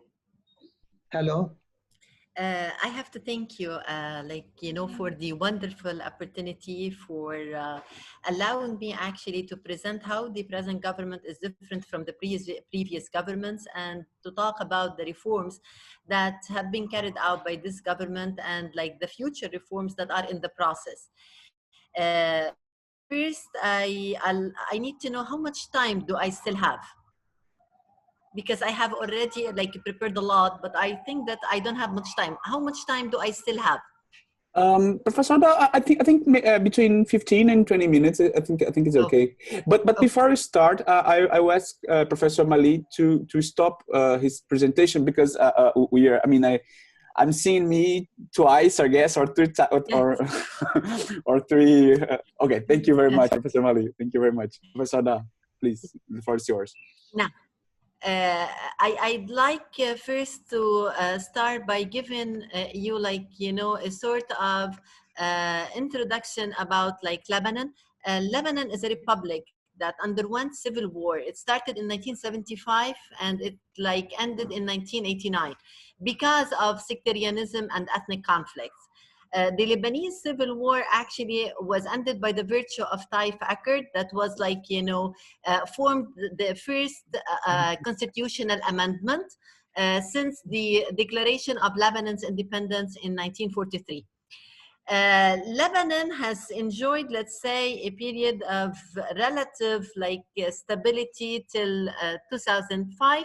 In 2005, the former Prime Minister Rafiq al-Hariri got assassinated, and things actually started to exacerbate, and accusations, and the Lebanese started to be divided all over again, because the 18 sects were divided, perceiving the, let's say, the accusations and perceiving the indictment when it comes to the assassination of the former Prime Minister Hariri.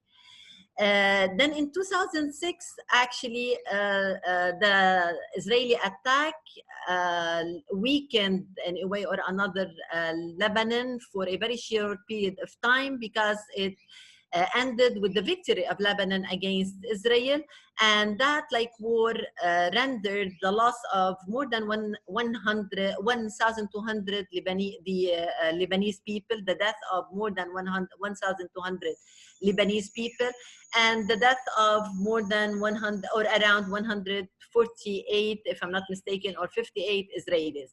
However, that war was a backbone in a way or another in shaping the Middle East, let's say Middle Eastern stability in a way or another. What happened is that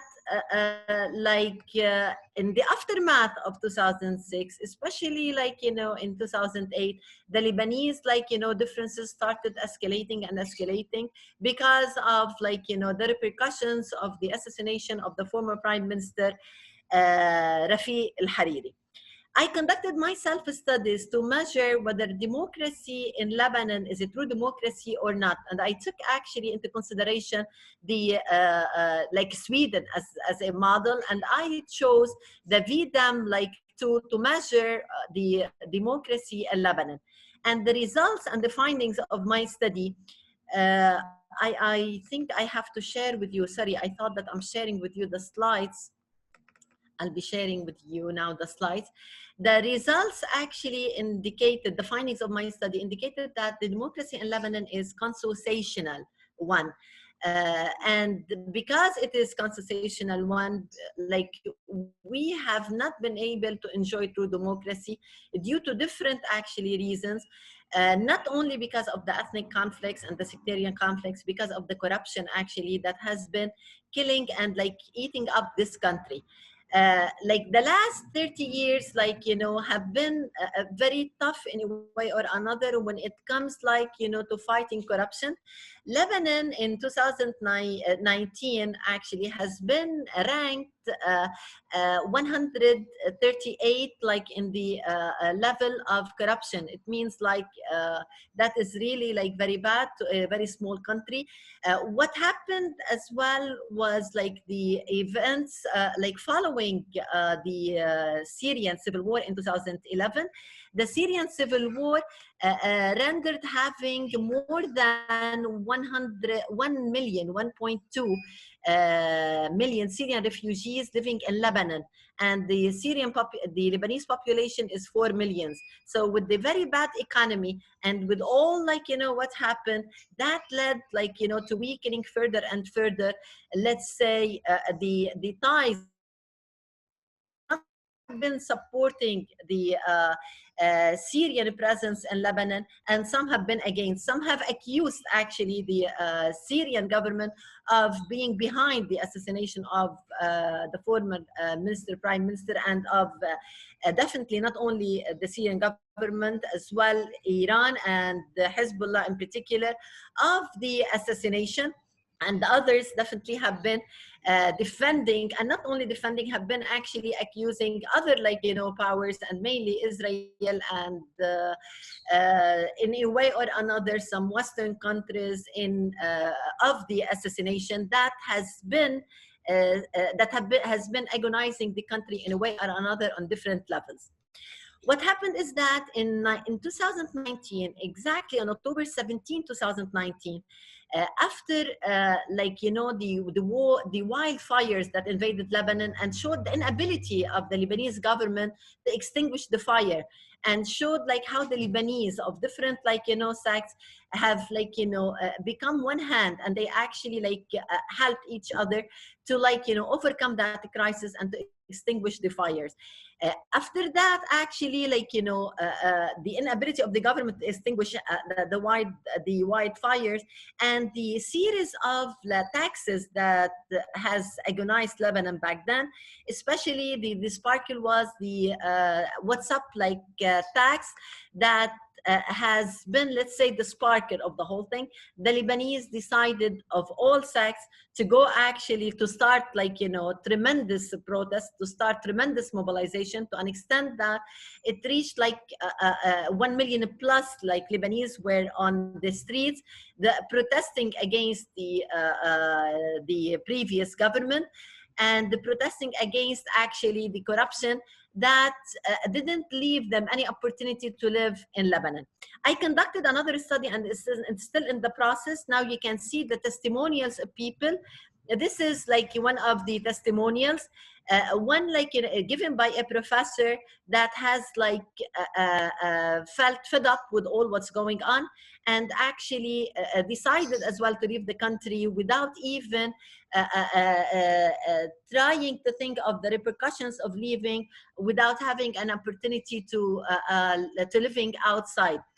Then I have another like testimonial. Actually, like I used the testimonials of the 21 people, but all of them actually have like had one cry against corruption. All of them actually wanted to free themselves of the bonds that have been exerted by the previous government. And they didn't only blame the previous government, they blamed the previous governments over like 30 years of the situation, and of the situation that started to agonize them to an extent that they started to starve. What happened is that the present like government took it over, but I need to draw your attention to the fact that the reforms that have been called for by the protesters that started October 17 have like asked for a group of technocrats, as you can see in this slide, and experts of a proven integrity to replace the discredited ruling class. These were actually like, you know, one of the major cries that have been like voiced by many Lebanese, or the majority of the protesters back then. And as you can see, I have the testimonials that have been collected by different Lebanese people of different sects, calling for a major reform, calling for a technocrat government, calling for a new government that should like replace and should be different from the existent actually government.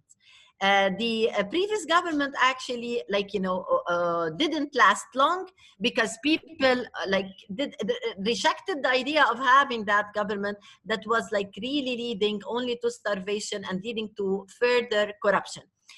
A new actually technocrat government took it over. I'll try my best to be as quick as possible. Unfortunately, I won't be able to share with you all what I have prepared, especially when it comes to the reforms. Now, I'm gonna tell you how this government is different from the previous governments, and I definitely I'll be like, you know, basing the whole thing on facts and on like, you know, documented like events that took place, and showed that this government is different. However, again, the foreign intervention that has been spotting lights on, let's say, on challenges only, and on arousing challenges in the face of this government, because this foreign intervention in a way or another has been like forming a sort of alliance with some political leaders in Lebanon. And this like alliance has been the backbone of what happened in the last 30 years. So like some political leaders with the support and in collaboration with the foreign intervention I'm talking about, like, don't want this present government to succeed, don't want this present government to carry out the reforms that this government is like trying to carry out. Now, why is it different? The Prime Minister, Dr. Hassan Diab, is non-sectarian. Like, he's religious, but not fanatic. And this makes him an honest man. He doesn't have like any background linked to corruption. He doesn't need to cover up anything like some political, like, leaders. The heads of many parties are being angry with him because they cannot ask for favors. He does not believe nor support the clientelism. Clientelism has been a backbone of the corruption that has been agonizing this country, and he does not like support clientelism. The Prime Minister of the present government is not affiliated to any party. That makes him as well, like, completely different from the prime ministers of the governments in the last 30 years. He doesn't have followers to please. Fighting corruption has started in all ministries, and in all levels, and to the first time in the history of Lebanon. However, like, the independence of this government, despite what some partisans say, has led actually to arousing or to having many challenges in the face of this government. The ministers of this government, all of them are scholars. And this is like a major difference as well. They are getting along together. The only thing impeding them is the possible influence of the politicians that formed the previous governments, along with the influence of the parliament, which cannot actually be evaded. The present downfall in Lebanon is due to the blockade that has been exerted, that has been actually agonizing Lebanon due to the inability of issuing laws without the parliament, which calls for putting into effect the jurisdiction provided by the virtue of Article 58. Article 58 is supposed to like give a sort of like power to the government to be able to issue what is needed, like to carry out the reforms the government has started. However, the backbone of the challenges is that the government was given a failing state. The government was given a failing state on all levels. Yet all the ministers are acting in a straightforward manner. They are trying to address like most of these challenges. However, the government cannot just do whatever the prime minister aspires. The economic plan of this government is independent from the sectarian pullbacks, which is unprecedented, by the way, in the modern history of Lebanon. The prime minister is not affiliated to any party. This is like, has, let's say, a bright side. However, it has a dark side when it comes like to having, let's say, a power in the parliament in a way or another. And this led actually to like, let's say, to having more challenges because some political leaders wanted the Prime Minister Diab to appoint useless people into important positions. That led actually to further disputes, and that led as well to like putting more challenges, to putting more impediments in the face of this government. What happened as well is that Professor Diab, Dr. Hassan Diab, comes from an academic background. He doesn't have a partisan background. That is helping in a way or another. However, it's not helping on like, on different levels. Why? Because the ministries and the departments are full of people who have been appointed by the partisans of many political leaders. So like when it comes to the implementation of any reform, or when it comes to carrying out any reform, this government is facing tremendous challenges, especially because the attitude and the intent of the present prime minister are dictated by science and not by tribalism, and not by clientelism, and not by like, corruption. So fighting corruption has started in all ministries, and to the first time in the history of Lebanon, we have like, been able to carry out now, like I have 42 pages of reforms, but unfortunately I don't have time for this. I'm gonna just at least give like, a sort of headlines. In Lebanon, to the first time, the national anti-corruption strategy has been put into effect. and that actually is considered to be like a major success.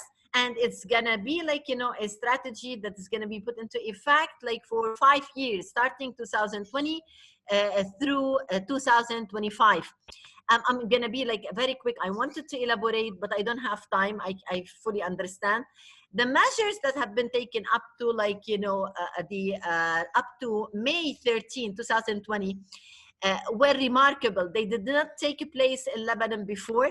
The UNDP actually worked like closely with this government to like finalize the mechanism for fighting corruption. That has been put actually dormant, like, you know, by the previous governments. Especially actually that thing was like put dormant as of April 2018. Now this was the first time these actually like, you know, strategies for combating corruption have been put into effect, and a mechanism has been put. However, we needed laws like, you know, to accelerate and to expedite carrying out these reforms. So like the government, like without actually the cooperation of the parliament, and the parliament is not only like in the control or in the hands of the Speaker of the Parliament, Nabih Berri. We're talking about different forces here. We're talking here about like, you know, different parties, because like we're talking about 128 deputies, and these deputies represent different political parties, and represent 18 sects, and represent different mentalities and different perspectives. So like this is why when Professor Nohra talked about how like some Lebanese did not even like recognize or acknowledge the help given by Iran in the aftermath of 2006. However, they like acknowledged that the help that was like, you know, given by Qatar and Saudi Arabia and by Kuwait and by other countries. Why? Because of the differences in mentality and because of the differences in the perspectives. If we, I'll do my best. I'm still on page 6 because like I wanted to talk about like the reforms in different ministries. For example, to the first time in the history of Lebanon, the Ministry of Agriculture has like finished a plan that encourages not only like, you know, speeding up the implementation of projects funded by donor countries and institutions, but by like making sure that these actually benefits, or the benefits of these projects, will reach all the Lebanese, and not only the people who are actually partisans to a certain political leader and excluding others. And to the first time in Lebanon, this is happening. When we go over as well the achievements or the reforms that have been carried out or are still in the process, you'll find out that the pollution problem that has been agonizing the Lebanese like for the last 20 years started to be on the track of like being solved to the first time, irrespective of all the challenges, irrespective of all the impediments that have been put in the face of the government to carry out the reform policy related to sorting out or to solving that pollution problem. When we as well like, go over the reforms, you'll find out that here, to the first time actually in the history of Lebanon, we have something called integrity and transparency. That is, these two actually components have been considered as vital when we measure democracy by Sweden. So to the first time, we have now like a hotline that is like receiving the complaints of people and taking practical measures like, you know, to sort out these complaints, and actually irrespective of the people who have lodged these complaints. Not like the necessity that these complaints are supposed to be lodged by certain partisans of a certain political leader. These have been carried out. And what is as well very important, to the first time, we have something called the accomplishment of the unified window of transactions. Like all the Lebanese citizens now, when they want to go for projects, are not gonna be like, you know, supposed to be like, you know, within the quota of that political leader or of another political leader. No, like there are gonna be like, you know, measures, standards, and committees that are like in charge of giving projects to different companies, to different like, you know, institutions. But what's very important, giving them these assignments or these tasks based on credentials, based on potentials, and not based on their like affiliations to a certain party or to a certain political party. But you know, has raised, let's say, more antagonism against the present government, has raised as well, let's say, more challenges to the current government. And again, if we go over as well what has been achieved or by the over the reforms that have been carried out by the Ministry of Health, like worldwide, definitely you have learned about the achievements, great achievements of the Ministry of Health, at least in containing the crisis of coronavirus. If this, like, you know, coronavirus pandemic befell Lebanon in 2018 or 2019, most probably, like, you know, the Lebanon would have never been able to contain that pandemic. However, the serious actually measures that have been taken by the present Minister of Health have been considered as exemplary, because the minister has been working just based on standards or international standards, taking into consideration the well-being of all the Lebanese and not of a certain region or a certain, like, you know, district, and excluding the remaining regions. If you go over the achievements of the Ministry of Health, you'll find out that the Minister of Health has been moving, like, you know, personally from one region to another, and has been examining how, like, you know, the campaigns to contain the pandemic have been taking place. And that is exemplary. It has never ever taken place by or happened or materialized by any Minister of Health in the previous governments. If we go over, I don't know whether I have time, because I wanted to go over all the reforms that have been carried out by all ministers so far, but in the interest of time, I'm afraid that I cannot. Now, when we talk about the Ministry of Energy and Water, here you'll find out that, like, you know, this, like, you know, like ministry has been working in a very, let's say, inefficient work in the last 30 years. Now the present government, like, is obliged, like, you know, to, like, deal with all the repercussions that have been rendered due to the inefficiency of this, like, ministry in the last 30 years. However, like, definitely you have heard about the stolen funds. Definitely you have heard about, like, you know, the stolen funds that have weakened, like, you know, Lebanon and the economy of Lebanon. And the present government, like, took it over when, like, let's say, if not all actually, or the majority, like, you know, of the banks are suffering, like, and are tremendously suffering because of the stolen funds, because of actually the money that has been moved outside Lebanon.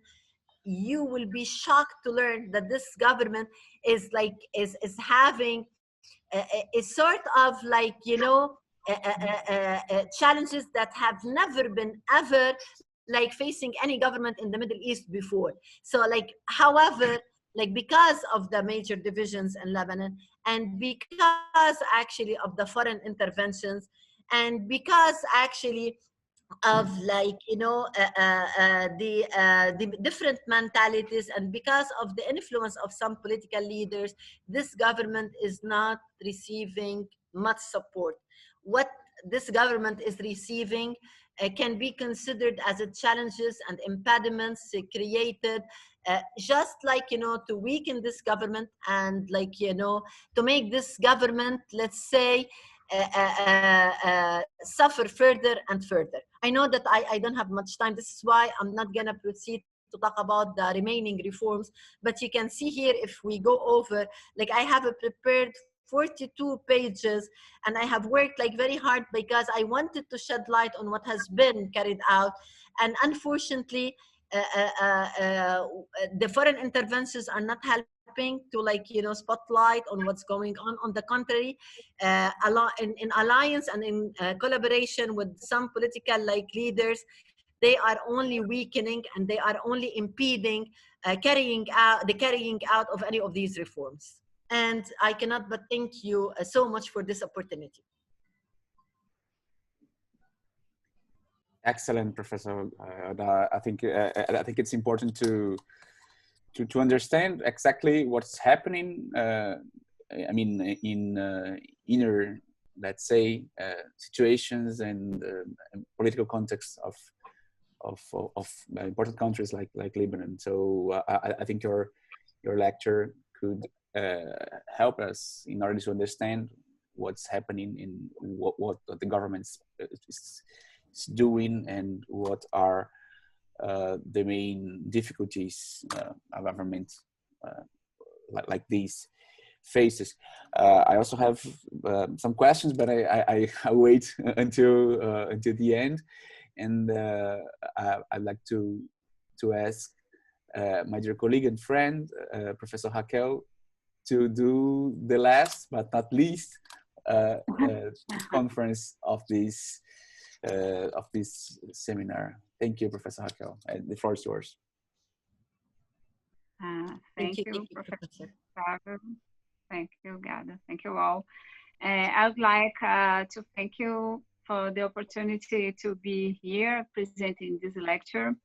I would like to thank especially Professor Fouad and Professor Gustavo, just as I would like to thank Professor Julia and Professor Tarim, who are the basis of this union between the University of Paris and Ceará. In a such fragmented and disunited world, this academic union between three countries is a joy. We have a lot to learn, as we have learned this morning, this beginning of afternoon, from France and Lebanon, democratic and anti-democratic movements as coronavirus are globally contagious. So let's be united to globalize ideas and reflections that defend democracy. The title of my lecture is Between Social and Political Democracy, Rights and Virtues in Brazil. I will talk with you while the researcher and colleague Sophia will present my slides. My goal as your Professor Ghada is highlight the difference between the meaning of democracy in a formal sense, in a material sense, and analyze how can one influence other. And in my specific case, I would like to highlight how poverty deteriorates democracy, not only in a material sense, but also in a formal sense. Considering nowadays politics in Brazil. In view of a number of meanings that the word democracy can have, as Professor Ghada said, and in the view of the desire of the most varied governments to call themselves democracy, political scientists have sought to point out criteria for a society to be considered a democracy. Robert Dahl, for example, is known to have pointed out 8 elements in his book, Polyarchy.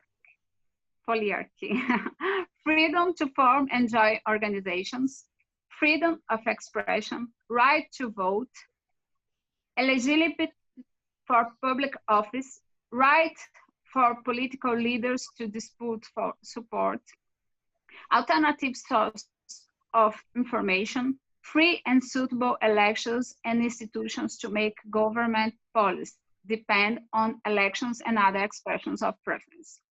In his work, and that's important for what I'm going to talk with you, it is important to highlight that he also brings a chapter on the importance of economic development for democracy. The question is to understand what economic development is and how to relate it to political rights. Therefore, it is important to remember that democracy can be conceptualized from a formal and a material point of view, as Norberto Bobbio teaches. In fact, democracy has a formal concept referring to the set of rules observance is necessary for a political power to be effectively distributed among most citizens, and a substantial one linked to the idea of equality. In other words, the formal concept is related to the procedural issues of elections and political participation. In its material concept, democracy is related to equal distribution of goods, rights, and service.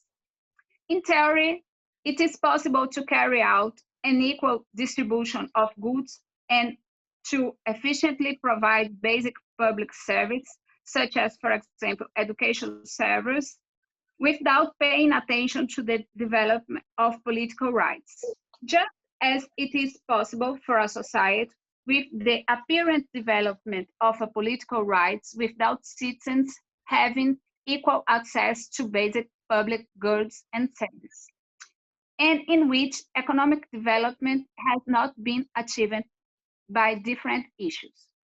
In view of this possible dual relevance of economic rights in relation to political rights and vice versa, as well as whether there is any notion of economic development in a democracy that is non-negotiable, because inherent in the concept of equality itself. So some questions can be then asked. Why worry about political issues in the face of the apparent urgency of economic rights related to material needs? This question was presented by Amartya Sen when reflecting on the importance of democracy. Another question that we can ask is, should the fight against poverty and provision of minimal social service be an element considered essential not only to social democracy, but also to democracy in its political sense? That's my main point, is to do this reflection.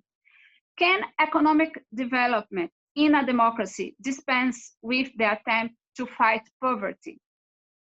Are questions about the minimal economic condition of an individual related to democracy in its material or social or political aspect?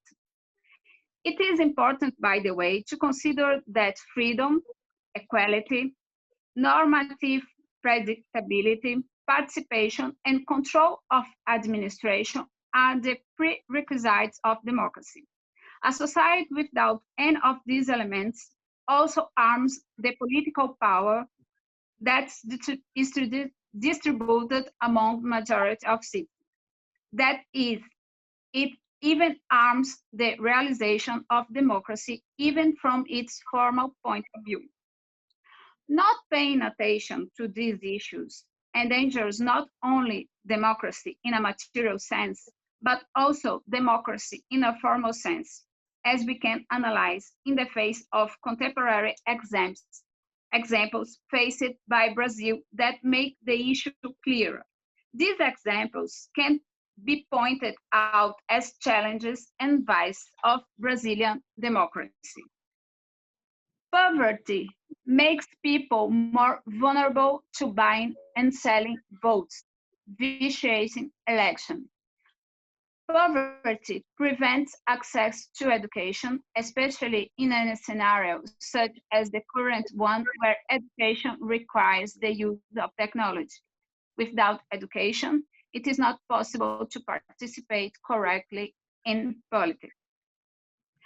The lack of adequate funds for social areas weakens the campaign financing, since in a democracy, it depends on public funding to have elections.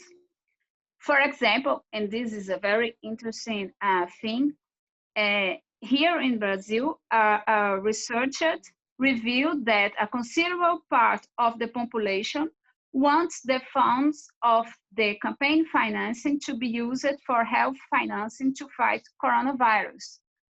It's understandable because we don't have money for health and education. So citizens have difficulty to understand why use money to finance a campaign if we don't have money for health and education. But if we don't have money to campaign, we won't have money for politics, we won't have democracy. So if we had money for health and education, we would be in this dilemma.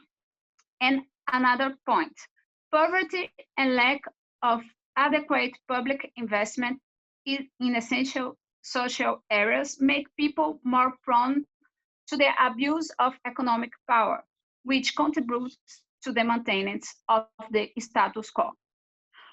For each of these vices, there is a possibility of some virtue to remove them, either through popular reactions or through institutional measures, even though these are difficult to implement or are still in the process of being implemented. In fact, in Brazil, Brazilian society seems to be reacting to the scenario of economical and social indifference. At the same time, that institutions seems to be strengthening in the face of the need to protect and reaffirm democratic precepts. Democracy is a complex reality that lives in constant dissymmetry, but that is praised for the simple attempt to find a balance. Without political freedoms, it is not even possible to reflect on how economic development is achievable, since development will be an agenda imposed and not deliberated by society. In other words, political freedoms and economical freedoms are related. Political freedoms stand on their own, in addition to being instrumental and constructive. They are worth themselves as they fulfill a human need for political participation in the environment in which they operate. They are instrumental in increasing the degree of relevance given by individuals in their claims. They are valid as a constructive element because they help to build the concept of need economic. It is important to consider, however, that although in a democracy it is also possible to deliberate and choose the various paths for economical development, the fight against poverty must be non-negotiable because it interferes in the notion of democracy in a material sense, but also in a formal sense, which can be verified through devices previously mentioned. Perhaps the biggest one is the fact that the economic fragility of the miserable voter facilitates the buying and selling vote. A country, therefore, in which there is an increase of poverty reveals itself to be moving away from democratic precepts from a formal and a material point of view. And that's my point here. Poverty in Brazil is increasing and government is doing nothing to change it, the opposite. The government is taking measures that are taking measures that are increasing poverty. For example, in Brazil, the group of people in extreme poverty, which includes those living with less than $2 by day, gained about 170,000 new members, the equivalent of 7% of the country's population.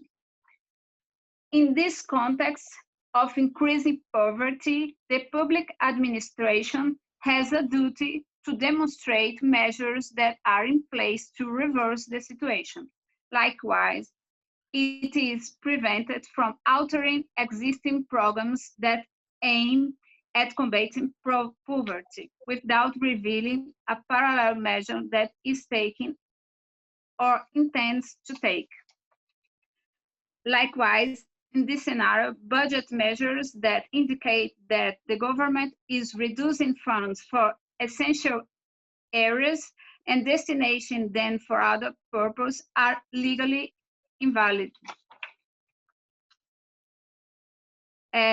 Like it is happening here in Brazil. The need to pay for emergency aid during the pandemic only reveals that the issues of poverty is intense and serious in the country. Its fight, however, cannot be cyclical. Thus, it can be concluded by answering the question asked above in the following terms. Political issues are essential and urgent to economic needs because, as Hannah Arendt said, point out, the meaning of politics is freedom. The human being is not satisfied only with the satisfaction of his physical needs, but also with the possibility of interacting with those around him and with the society to decide the direction of life, including the most just way of thinking about economic development.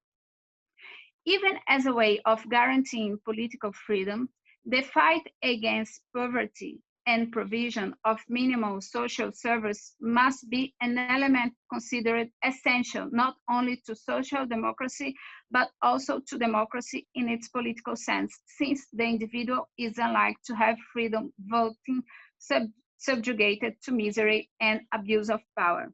Brazilian democracy is not a democracy that accepts any political process, as it is committed to the principle of legitimacy and normality of the election, as is moreover expressed in our constitution. Economic development in a democracy must necessarily be committed to combating poverty, and the government must review this commitment through budgetary efforts and concrete actions. Questions about an individual's minimal economic conditions are those related to democracy in its material and social sense.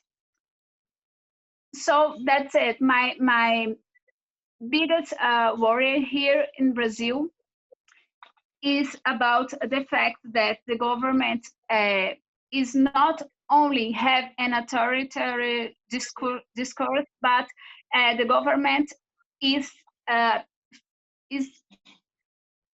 acting against the combat of poverty. Just to example it, a legal rule published in June by the federal government suspend the transfer of 83 million to a program to help low-income people and allocates the same amount to federal government's institution communication. And according to this measure, it's going to affect northeast of Brazil. That is a place that has more need for money and for help. So just to finish, you can end the presentation, Sophia. Thank you very much.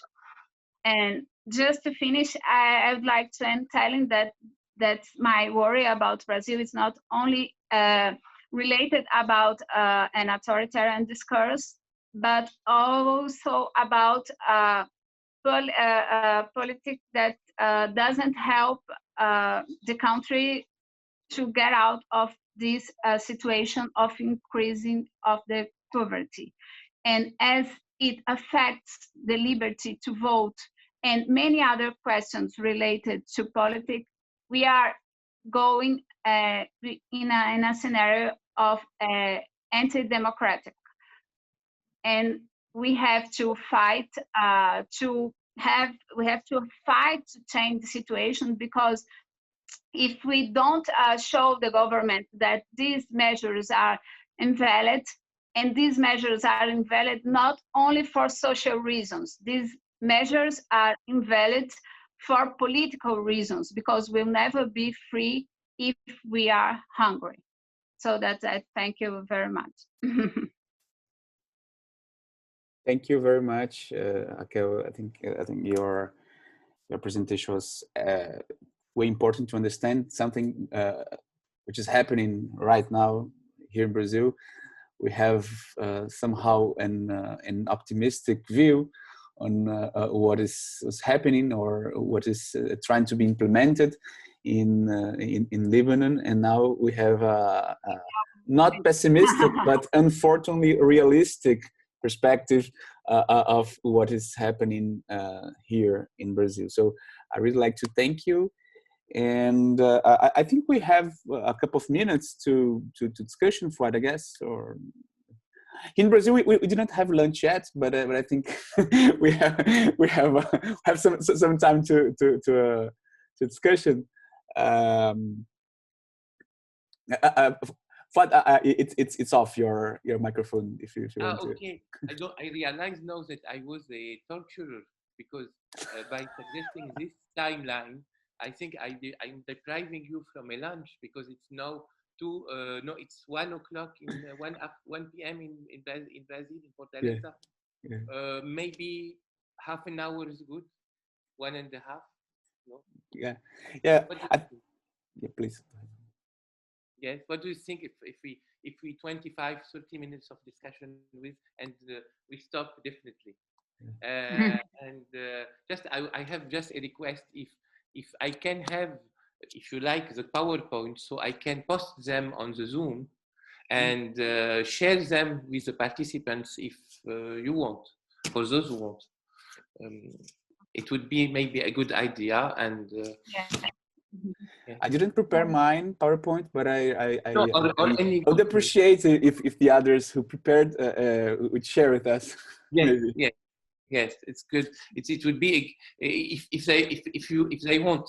It's based on free decision of each one. I think that there is nothing compulsory. It's a free webinar.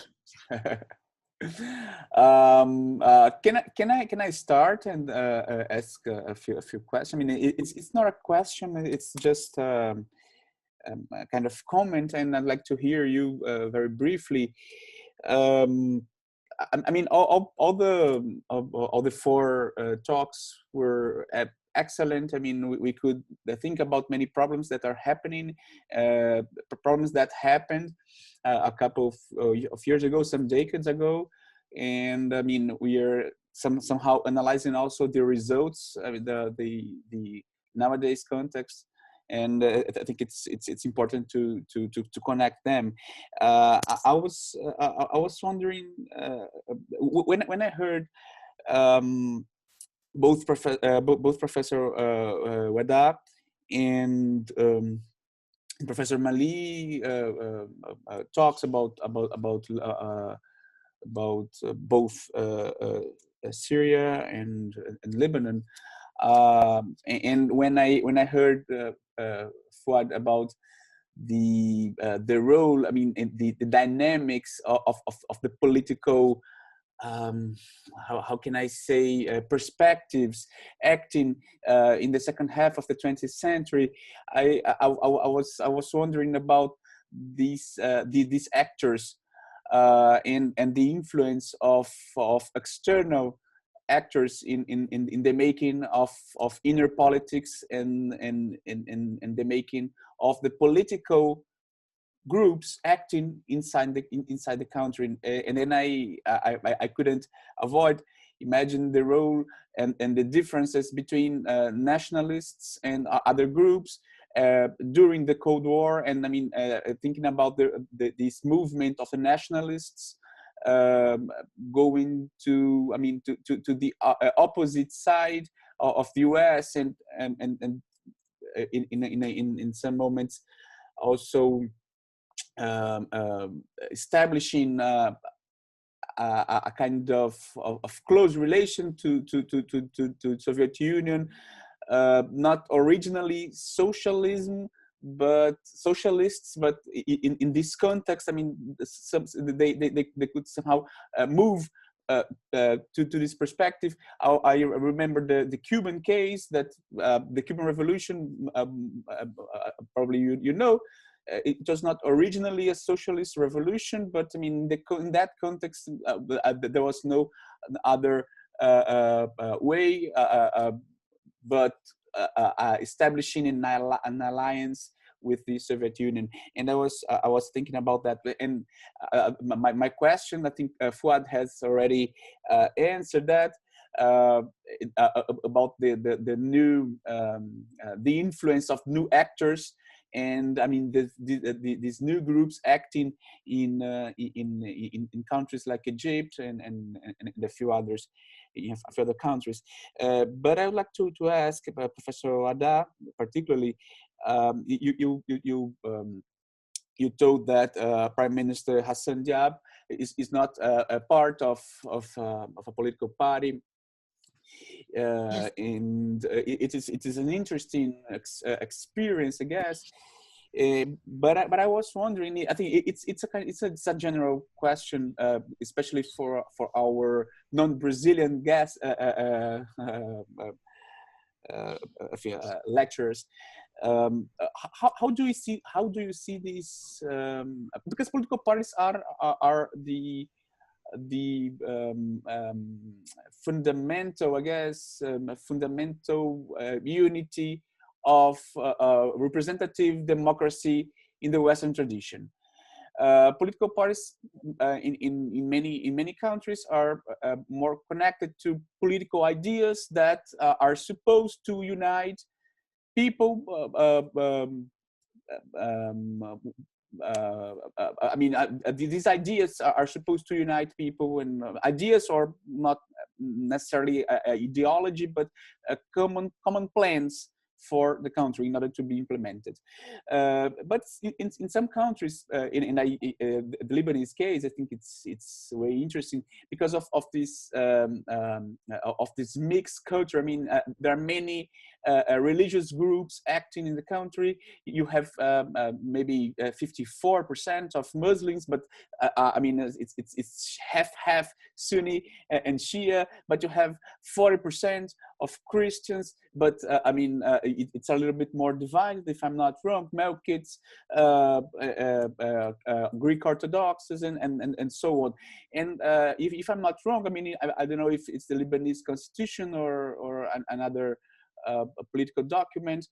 Some offices must be exercised by members of other political other religious groups. So how do you see these relations between politics and religions in that perspective of an indirect democracy and political parties? Of course, in Brazilian case, Raquel is professor for electoral law. She's the expert on this topic.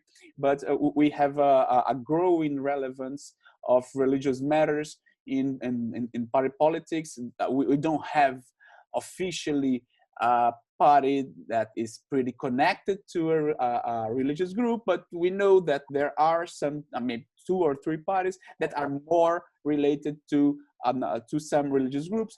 I mean, it's a hot topic because to us we need to understand how other countries are dealing with that, because it's something that it starts to be part of our reality. I talked a lot, sorry, but I'd like to hear you briefly about that. I have to thank you actually for your question. I very much value actually the opportunity to be asked such a question. Professor Hassan Diab, is a technocrat, and he has been the first prime minister not to be affiliated with any political party. This is actually a big asset, to the entire country, because this country suffered and was agonized by sectarianism for more than 30 years, and being sectarian and being fanatic has weakened this government, and has weakened not this government, has weakened the previous governments, and actually has contributed tremendously to adding to corruption in the last 30 years. So Professor Diab is the first prime minister that is considered to be a strong believer in qualifications, in credentials, in transparency, in in the values that are supposed to build the country. because like when sects took it over and some political leaders took full advantage of religion, and they have actually been described as being very fanatic. They actually led and took the entire country to civil war, and that civil war lasted for 15 years, and that bloodshed actually weakened the very fabric of Lebanon. So this is actually a big plus, that should be given to Professor Diab. And being a technocrat and being an academic, who believes in the value of education, makes Professor Diab on the same, actually, let's say, distance from all parties, because he's a strong believer in qualifications, as I said, in values that are gonna be able to build this country, to build what has been ruined by sectarianism and clientelism. So clientelism and tribalism don't exist in the dictionary of a Professor Diab, and this is why he doesn't have anything to hide or to cover up. His background is is really very transparent, and he ever been accused of corruption or any I think that underestimate his role or nullify his role as a prime minister. He's religious yet not fanatic, so this makes him close to all Lebanese, to the 18 sects in Lebanon, and this makes him, in my opinion, very different, and in the opinion of the entire world, the first prime minister to have these credentials.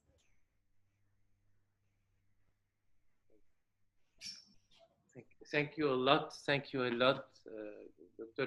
Awada. I will I confirm, and I was very interested by your presentation. Hope I will have the 42 pages of program. It will help me to understand more what is happening. Sorry, Professor Nohra, yeah. One more thing. Professor Diab is a strong believer in building a civil state. And this is why his presence as a prime minister is a necessity, because we need to move in the direction of civil state. Even the speaker of the parliament is after building a civil state. So now we have one prime minister who is in reality working on having a civil state. It's a good idea, because until he came to become prime minister, I was believing in military state in Lebanon, because it was the only institution that was not corrupted. I'm joking. Unfortunately, yes. So I'm getting back to the and thank you very much. I want to answer to you, Gustavo, about the question you have. And what is very interesting in the Arab world is that there were similar debates about democracy, socialist. This debate about relationship between social democracy and political democracy was carried out since the 1940s, 1950s.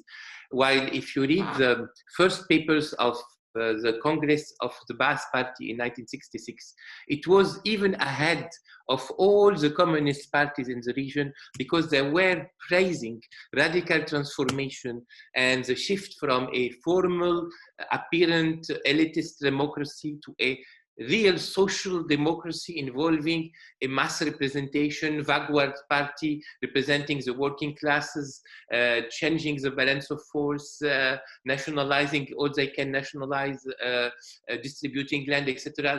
They had a genuinely socialist program.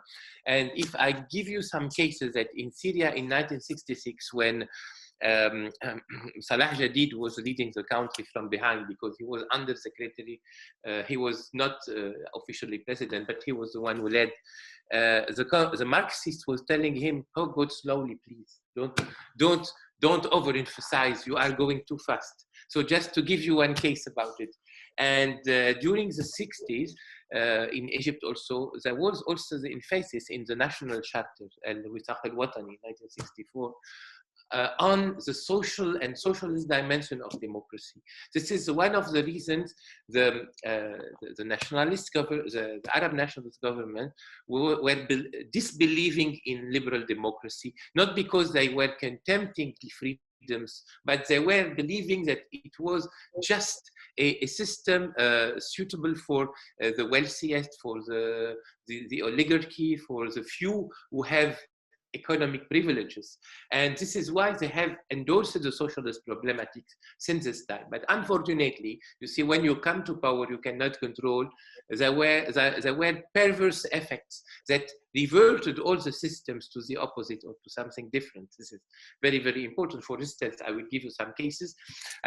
We had a lot of analysis. One typical case about the reversal of the political system is Yemen. In Yemen, for instance, the government that overthrew the monarchy in 1962 was Republican, was inspired by Nasserism, etc. And the first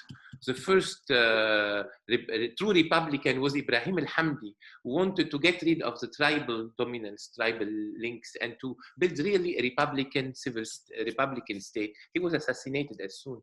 And the next one, Ali Abdullah Saleh, was leader who was apparently a Republican, but he, all his life, during all his mandates, he compounded and he compromised with the tribes. And he was relying on them. Even if you see in the case of Iraq, for instance, the Republican regimes under Qasem Arif, etc., wanted to get rid of all these traditional tribal sectarian links, etc. But Saddam Hussein, at the end of his regime, he finally asked the families and tribal Ashair to support him again. So something that is very interesting here is that under the cover of the same rhetoric, a regime can change from the opposite to the opposite, just to give you one. Second element that may be also interesting is that democracy, liberal democracy, has not been rejected as such, unless by some extremists. And I will give you some cases about it. You see, when some extremists in Algeria, when they won the election, Ali Belhaj told, no, it's the last election, democratic election, we have won, now we'll move from democracy to shura. They didn't understand anything, because shura in Islam is democracy. Is something like democracy. Is just when the people or the most advantaged in the society or the entire people elect the leaders and choose what they want. So, but I think the mechanisms are somehow a little bit different, but it's the same principle. And other elements that are similar also, that secularism in the Arab world also existed strongly. I would give you some elements about it. 1924, when the caliphate was abolished in Turkey, in Istanbul, there was an Egyptian cleric, Ali Abdel Razak, who wrote a book, Islam and the Foundation of Power in Arabic, and he explained that in Islam, there is no theory of political power. It is left to the human intelligence. God leaves a lot of things to human intelligence. There are social ethical principles, but in economy and in politics, it's left to the human and social history. And this is important to see how far the debates are very rich. We cannot summarize them to few things like the Western mass media are doing with the Arab world, just reducing them to simplistic cartoons or simplistic narratives, etc. This is much more dense and complicated. And this is the reason why now when we talk about democratic wave, etc., this existed since the beginning. Don't forget then that for instance, in 1989, in 1998 and 1999, in Algeria and Jordan, there were upsurges and there were radically democratic changes. And in Algeria in 1989, the government shifted from a one-party system to a full-scale open democracy, authorizing dozens and dozens of political parties to compete with a totally open electoral system.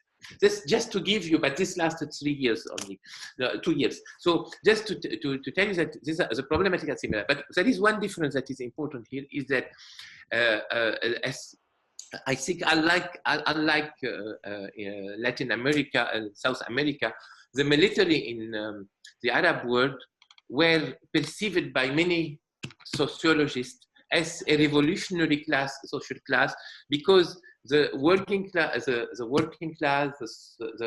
poorest social classes were not able to move by themselves.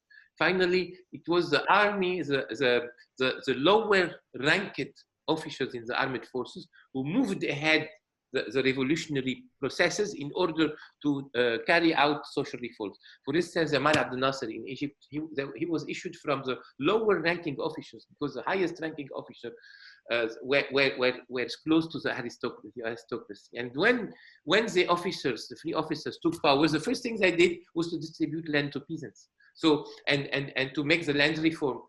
So was the case for Syria and for Iraq, etc. So there is a different function for armed forces in the Arab world, and in the Arab world, something else also is the military were the drivers of social modernization. For instance, the first time the women had the right to vote in Syria, it was with the coup d'etat of Hosni Zaim in 1949.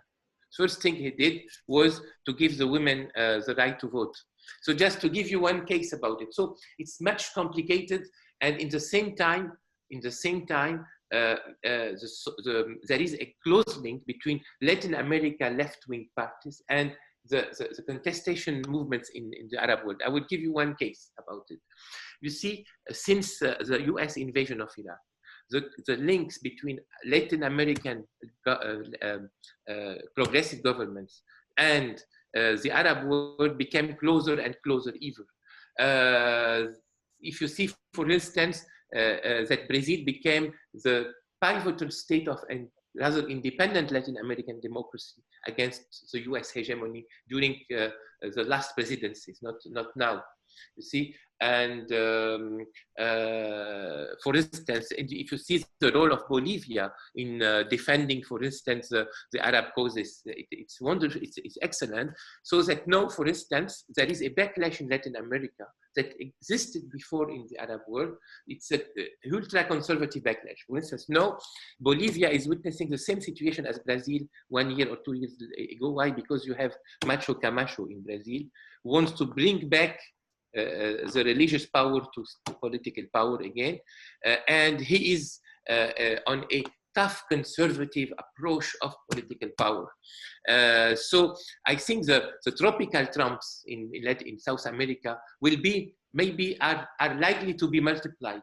So why? Because now every democratic government acknowledge a period of crisis, and when there is a crisis and there is no alternative, perceived alternative, immediately the solution that is left is fascism.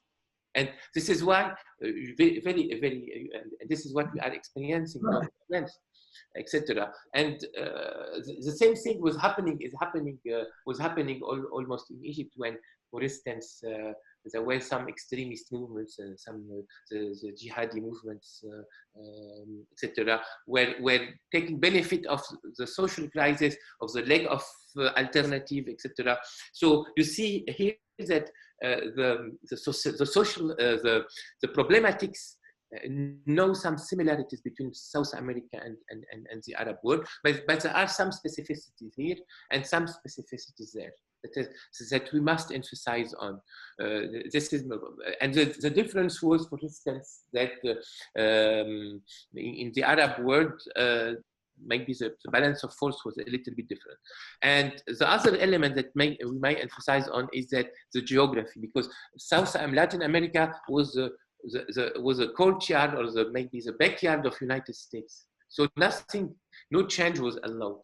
The only two countries that shifted during the Cold War to Republican socialism or something like change, Cuba and Nicaragua, were facing huge difficulties and civil wars, if not embargoes, and a lot of misery from United States.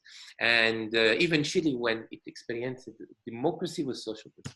The US and the US diplomacy and the US information agency did everything to make this experience fail and fall down.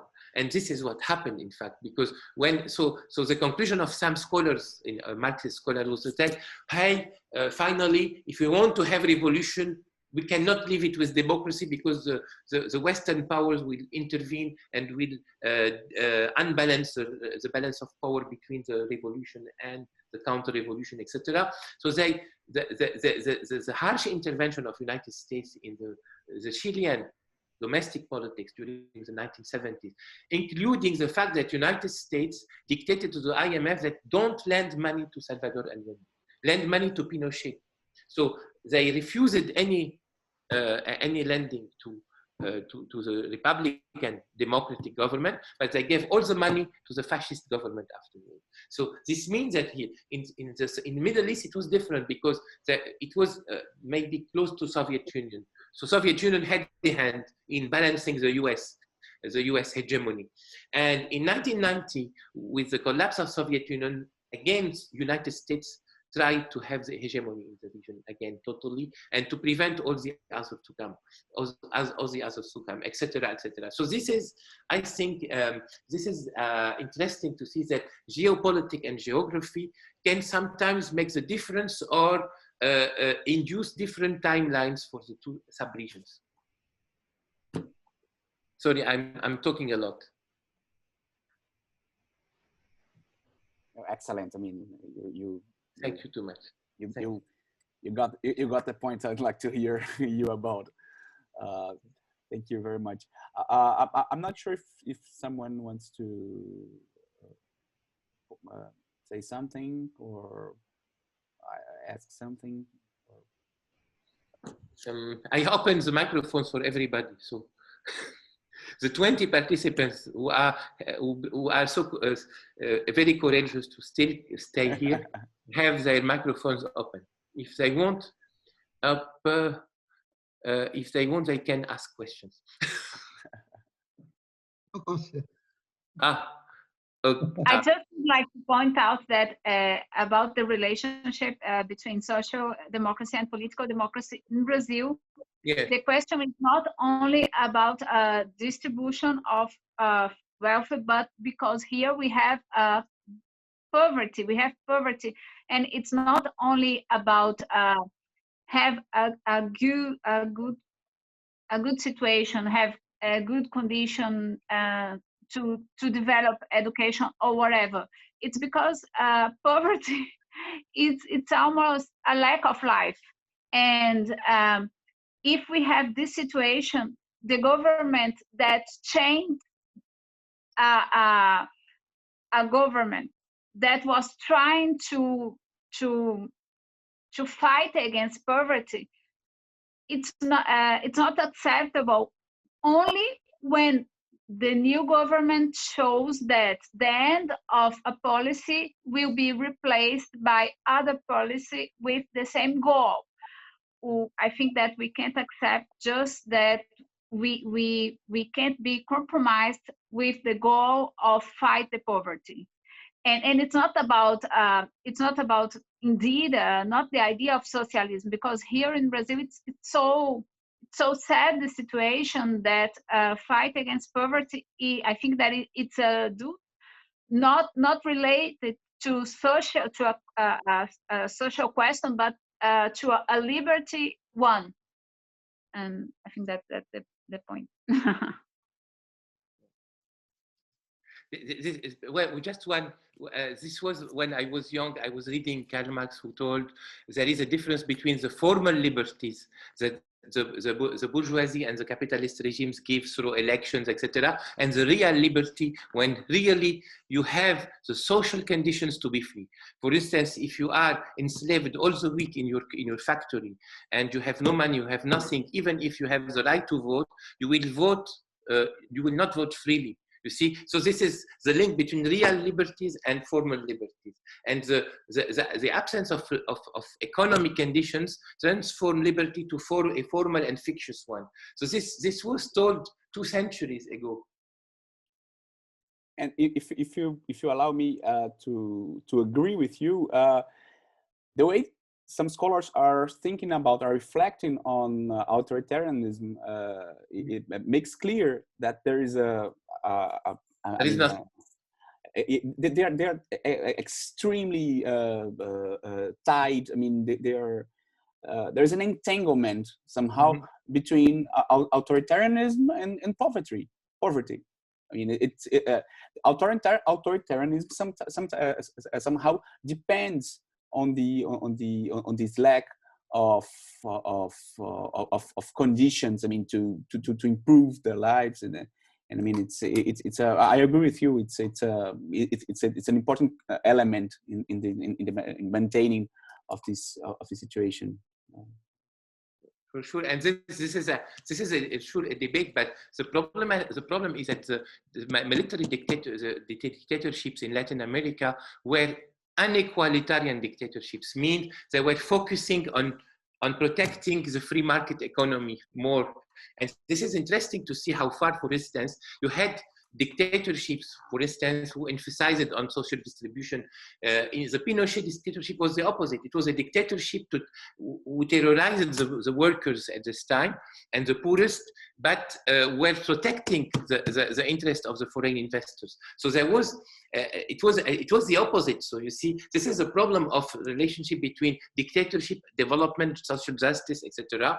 And this is a huge debate because you have somebody who, like Samuel Huntington, who is everything but not a liberal, because he told at this time, we cannot have in the same time development, democracy, and social justice. We have to start by development with military right-wing dictatorship, then to have democracy, and then we will have justice.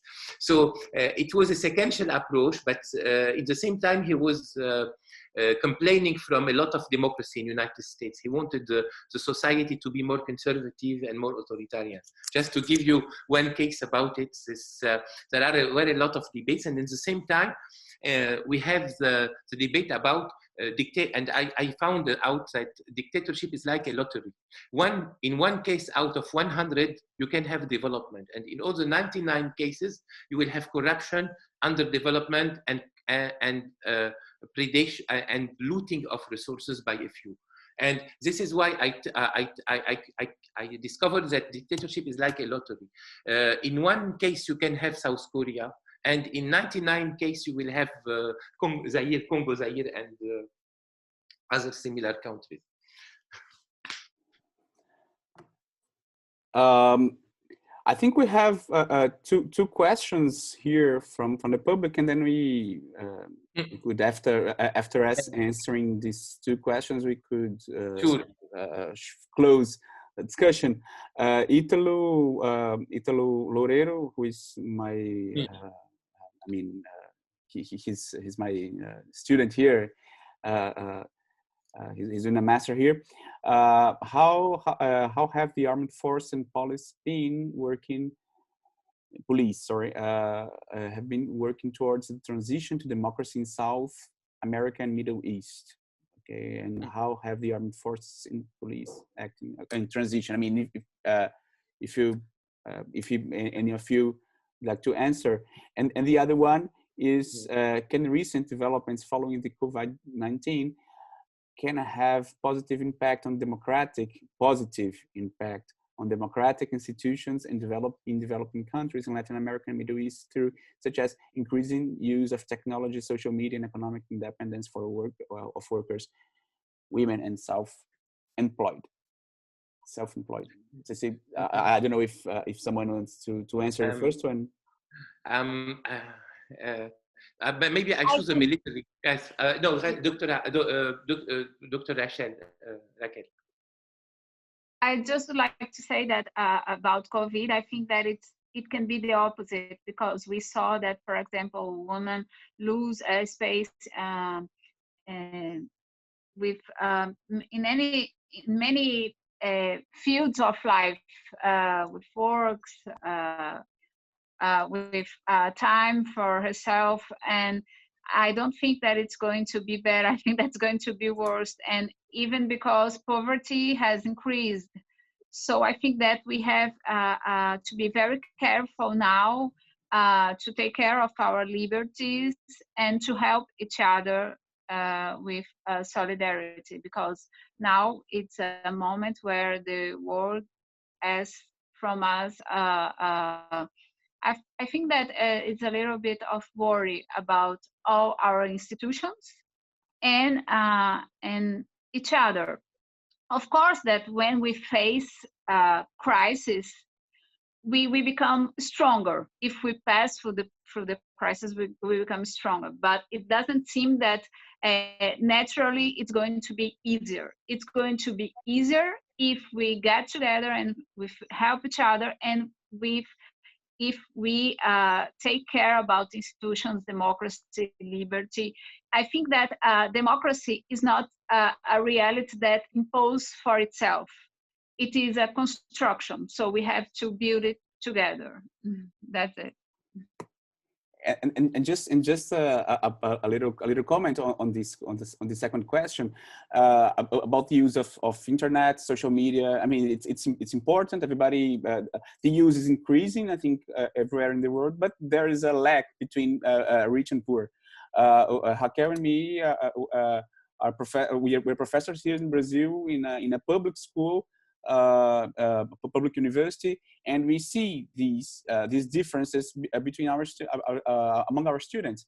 I mean, there are students that simply do not have access to internet, nor to a cell phone, to a mobile, to a computer. I mean, there's a difference between social and economic levels of the society. So I think it would be a good opportunity to reflect on this situation, on this difference. But I'm not sure if the policies of the state policies or public policies are now truly concerned about resolving this question. I mean, so I'm not sure if this moment, this transition moment, it will be as useful as we expected to be a true transition from a no situation to a new situation of inclusion. Maybe I agree with Raquel. I think it will go deeper in the differences. I mean, the difference will be more and more highlighted. Yes, of course. This is it. I cannot say anything on COVID because it's too early for me. I don't know a lot, but I can answer to the first question about the military and the police. There is a difference between the police and the armed forces. They have not the same function at all. Sometimes there can be two structures and institutions that are separate and different. Nevertheless, in military regimes, they are interlinked to each other. And sometimes in the military regime architectures, in some dictatorship architecture, it's not necessarily the armed forces or the official military institution that is dominating. Sometimes they are dominating by non-official institutions. For instance, when you see in the case of Iraq, it was the Republican Guard who was much more equipped and much more powerful than the ordinary soldiers. There are a lot of bodies to control each other. And this is interesting to see how far, for instance, sometimes you have, in the case of Libya, you had the special revolutionary guard of Gaddafi was much more powerful than the armed forces. So when the regular armed forces shifted with the revolutionaries, this did nothing to. But in the same time, the question of the police, the relation between police and armed forces is very complicated. Why? Because in each country, the case was really different. Why it was really different? But because in some cases, the military, for instance, in Middle East, in the Arab world, the military sometimes contributed to accelerate the process, the historical processes, for instance, and sometimes to refrain from change. And this is a question we have to ask. For instance, when we were in Egypt, we had a corrupted monarchy, was decaying, was unable to build a modern, powerful state, etc., etc. And there were a lot of people of protesters and of mass protest in Egypt in 1949, 50, 51, etc. Because especially there was the scandal of the corrupted arms, etc. And then the military took power. They accelerated the change, but in the same time, they blocked the others from doing their own dynamics of change. But I don't know if the military hadn't intervened in 1952, if the others would have done succeeded in doing anything. And this leads to another question. The Middle East, the Arab world, is a region where the foreign intervention is very high. And I will tell you something. The best experience even known in this region was the Syrian-Egyptian unity in 1958. It was supported by 99% of the Syrians at this time, who wanted to unite with Egypt and to create the big Arab state, etc. But what was the consequence? The consequence is that the British intervened to support the monarchy in Jordan to prevent any extension. The American forces intervened militarily in Lebanon to support the right-wing Christian leaders to prevent any extension to unity. And the Soviets were supporting Abdul Karim Qasim and telling him, hey, reject any suggest for extension to Iraq, etc. So finally, you had all the great powers in the world blocking and preventing the Arabs to follow their own course. So the Arab world was since the beginning the region with the highest level and the highest density of foreign intervention ever known. So that anything that can happen as a change, we face foreign intervention. This is why I will go to a conclusion that is important. But it was before he was involved in politics. I was reading in 20 years ago a book from Burhan Ghalioun, an article about the Arab civil peace. What is Arab civil peace? Means that we have not the resources and the means and the possibility to offer ourselves any violent change in regime. Why? Because any violent change will trigger again the foreign forces. We have to see the changes through consensual reforms involving everybody with everybody. So it means that, and he has drawn the concept of Arab civil peace. As-Silm al-Ahli al-Arabi means that finally seeking through reform and peaceful and consensual reforms, some things that in other parts of the world can be carried out very quickly and easily by revolution. And why? Because, and this is what the Arab Spring showed us. And I remember at this time, I was a little bit criticized by Egyptians because I told the Egyptians at this time, pay attention, don't sentence Mubarak. Let him free, give him a place, because if you sentence him, all the other leaders in the region will fight until they die, but they will not give up. And this is finally what happened. So this is, and this triggered foreign powers in the region again. So the problem of reforms instead of revolution in the Arab world is accurate.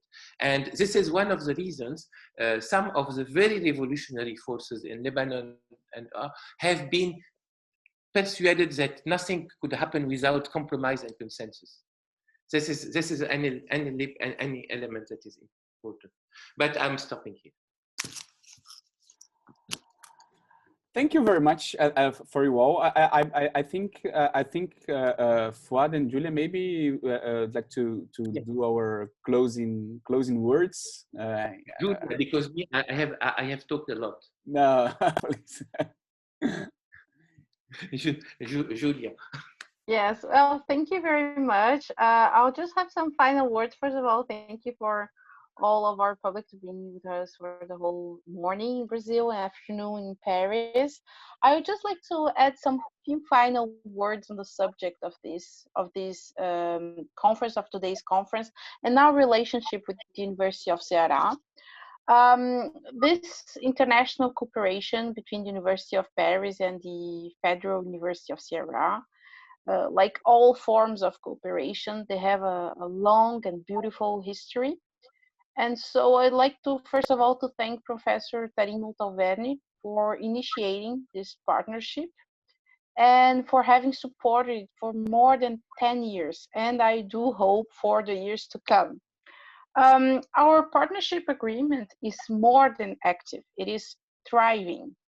It has allowed the mobility of students on both sides, which is quite exceptional. It has also allowed the organization of countless conferences like this one today. And it all has also allowed the submission of a significant number of international projects and the publication of various books and articles, etc. So, of course, to this beautiful working and friendship relationship with Professor Montalverne, over time, a number of colleagues have been added, and with them, new teams of work. So today we listen to these wonderful contributions of Professor Fouad Nohra, Gustavo Cabral, Raquel Machado, Professor Ahmed Malli, and Professor Ghada, who have come all together to talk about a theme that we have started working on last year in a conference organized in Paris with Professor Nohra. Our more global objective is to analyze in all of its facets all the gaps and bridges between Latin America and the Arab world. In an increasingly divided world, we wish to address what brings us together and what divides us, while at the same time enabling a sustainable development for both regions. So I'd like to thank again Professor Nohra for having organized with Professor Gustavo today's conference. I would also like to thank Professor Malli for accepting to take part in a daughter conference that we organized this year, last year also. And I am very pleased to meet Professor Awada, and I hope we keep working together. And of course, I would like to invite you all, under the supervision of Professor Nohra and Professor Montalverne, I would like to invite you all to take part in this broader research project concerning Latin American and Arab world relationships. So thank you very much. Please stay at home, and let's hope that to meet in person very soon, the quickest possible. Thank you very much. Thank you. Thank you. Thank you a lot. Thank you. Thank you all. Thank you, the audience and our you. colleagues. And then I hope we can, we could. I hope we can in a future being together. Thank you very much. Thank you. Thank you. Bye. Thank you. Bye-bye. Bye.